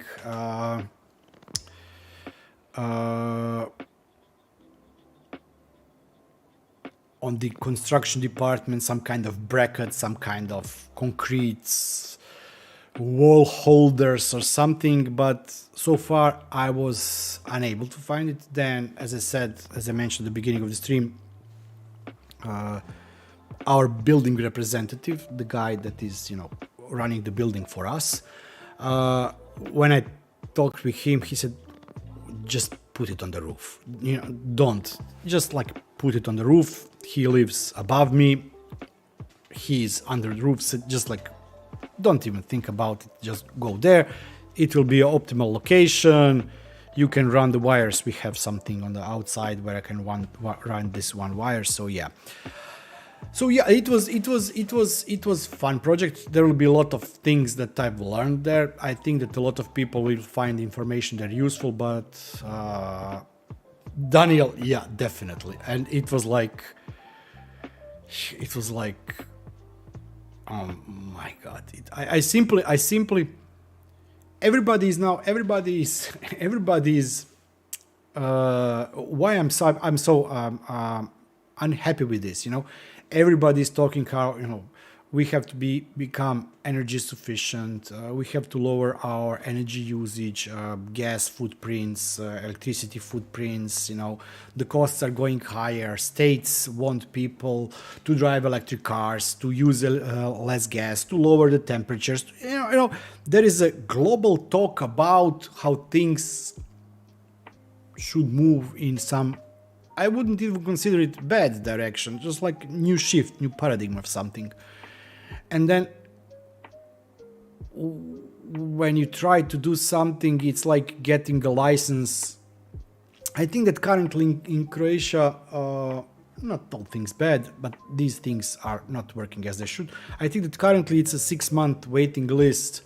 It's 6-month waiting list if you apply. So if you buy, you have a house and you decided that you want to produce your own electricity, you want to have your set of batteries, you want to have inverter, and maybe even sell the extra electricity to the grid or not. So for you to get so you do the setup, you install everything, and then after everything is installed, you have to have certified papers, you submit the papers, and then you wait 6 months for somebody to hook it up officially and to give you seal of approval that this setup now is according to whatever local legislation, utility company, blah, blah, blah, is expecting you to be. It's like 6 months. Yeah. On the other hand, yeah, but okay. No, let's not talk about it. No. I will once again be demonetized. For all of you that weren't here at the beginning of the stream, we talked about, I've showed a couple of automations that you can use in your setup if you ever decide to go for Tado. And Tado is not for everybody. Tado is not the most cheapest system there is. It's not the most expensive system, but you can find cheaper alternatives. I like it because it's all in one product. As I said in the video, I have Tado working at my setup long before I had any kind of a home assistant or home automation software, and it was running perfectly then. It's running perfectly now. There are some issues. It is using cloud. It is using cloud servers. If the servers go down, it can remain in the state it was when the system went down. So for example, if it was set to night temperature, it would remain in night temperature. If it was set in a day temperature, it would remain in day temperature. Honeywell has alternative, Nest has alternative, Ecobee has alternative. I didn't try those alternatives, so I don't want to talk about things that I didn't try. Cheaper alternatives would be using Home Assistant for this. Unfortunately, Home Assistant cannot talk OpenTherm or eBus. Tado can talk with Vylant. Vylant is one of the most sold types of the combi boilers here in Croatia. Most of us have, the other one was Buderus, but it's larger systems usually. There was another company called Shafoto, something like that. I had it previously and I hated it. Vylant is great. Vylant supports eBus. eBus allows you some things that normal thermostats don't allow you, and that one of the functionalities I did mention, but we never talked about this, is this hot water. So my boiler is currently set up in such a way that during certain periods, Tado decides what those periods are, it has a small reservoir of hot water, just a couple of liters, and that one is used. So when you open the faucet in the kitchen and the gas boiler is in the kitchen, you immediately have hot water. Immediately after a couple of seconds, you have hot water, and as this hot water starts to flow, the gas boiler heats up and produces extra, so you have continuous flow of hot water. If that wouldn't be the case, when you open the hot water, it would take some time for the boiler to heat up the water and for that water to reach the faucet. Okay. In the Tado app, you see something like this. Hot water is on. With this connection, this allows you to override and turn it off, for example, if you want, or turn it on if it's already off. And you can also set the temperature here, which is something that was set on the boiler itself.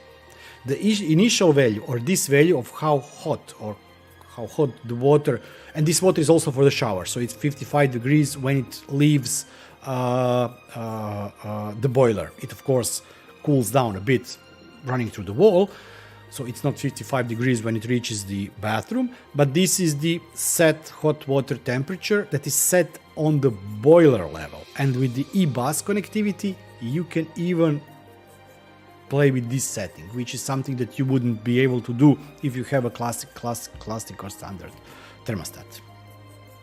And I know that this sounds like a sales pitch, but I did get this from Tado.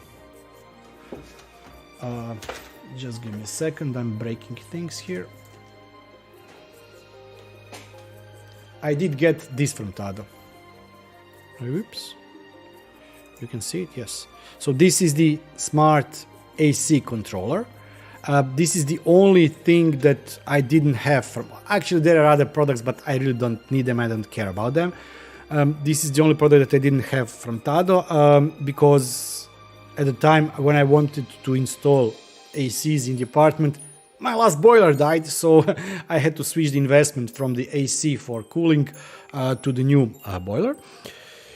So yeah, I did get this free of charge. They sent me this. They asked me if I want this to be sent last summer, somewhere around June, July this year.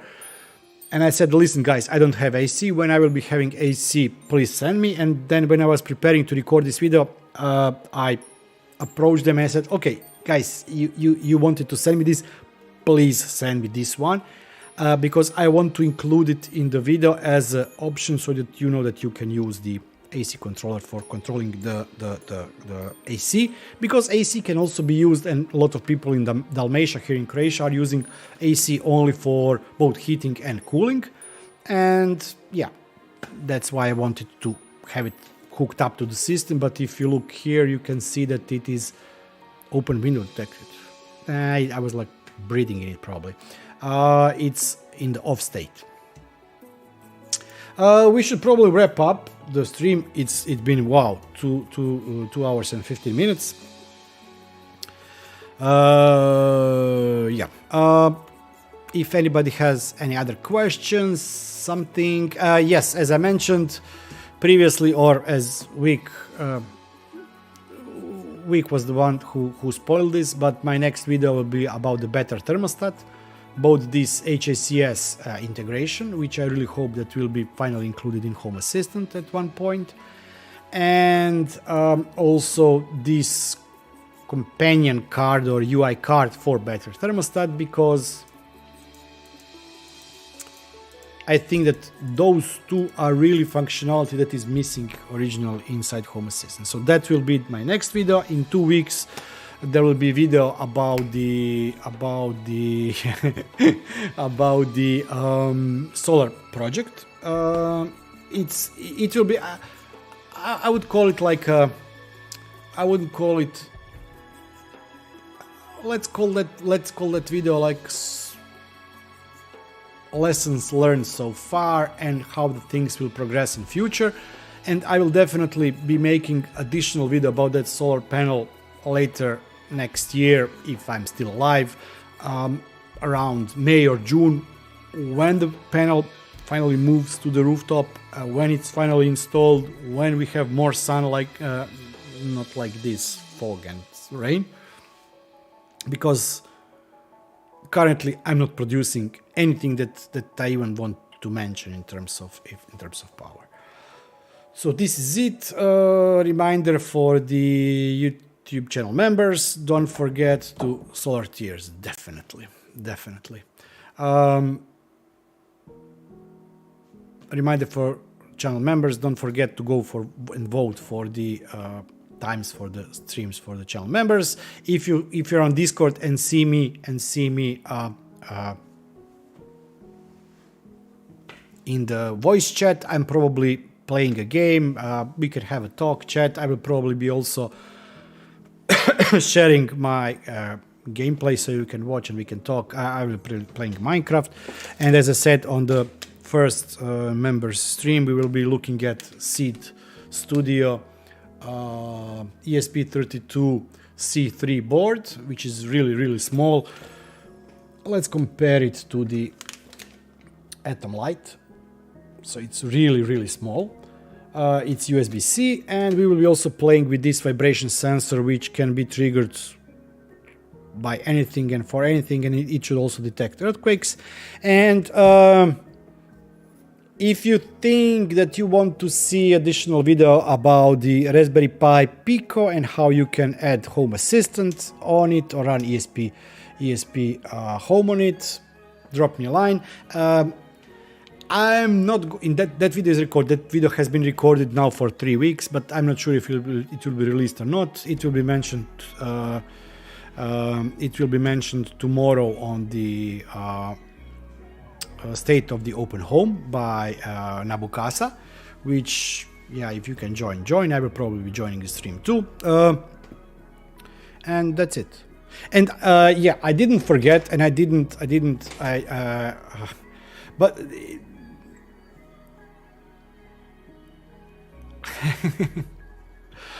Vic, I believe you. I don't know. I want to compare it with. I have a Ankara sensor here. I want to compare it with Ankara and see what is the. Is it much finer in terms of the resolution? Can it sense earthquakes? Wow. When was that Italian earthquake, Vic? It was like Tuesday or something. It is like I was sitting here. It was Wednesday. I was sitting here, I think finishing editing of the video or something like that. Older daughter was sleeping, younger was almost ready to go to school. My wife was down in the kitchen and my chair just moved from the desk. It was like 10 centimeters. And we have here a lot of pictures on the walls, and they just like started. Wow. I was like, is it an earthquake once again? It was like a boat on the waves, slow earthquake. And I was yelling to my, it's earthquake. My wife's looking at the glasses, everything. No, it's not earthquake. Then my young one, it's earthquake. then you'll run. No, it's not earthquake. Yeah, so I want to detect those things with with this sensor, hopefully, because Akara 1 is failed. And no, this project is still not abandoned, but as you have may noticed, I don't have that much devices that arrive to me anymore. So when I find the first device that can get the BeardedTinker's seal of approval for local only perfect home automation device, I will be, giving it my seal of approval. That's it for it. Don't forget to like the video or stream or whatever. Next stream is in 2 weeks. It's already scheduled. I'm not sure if I will be pushing it so early or not, because thumbnail is over, schedule is over.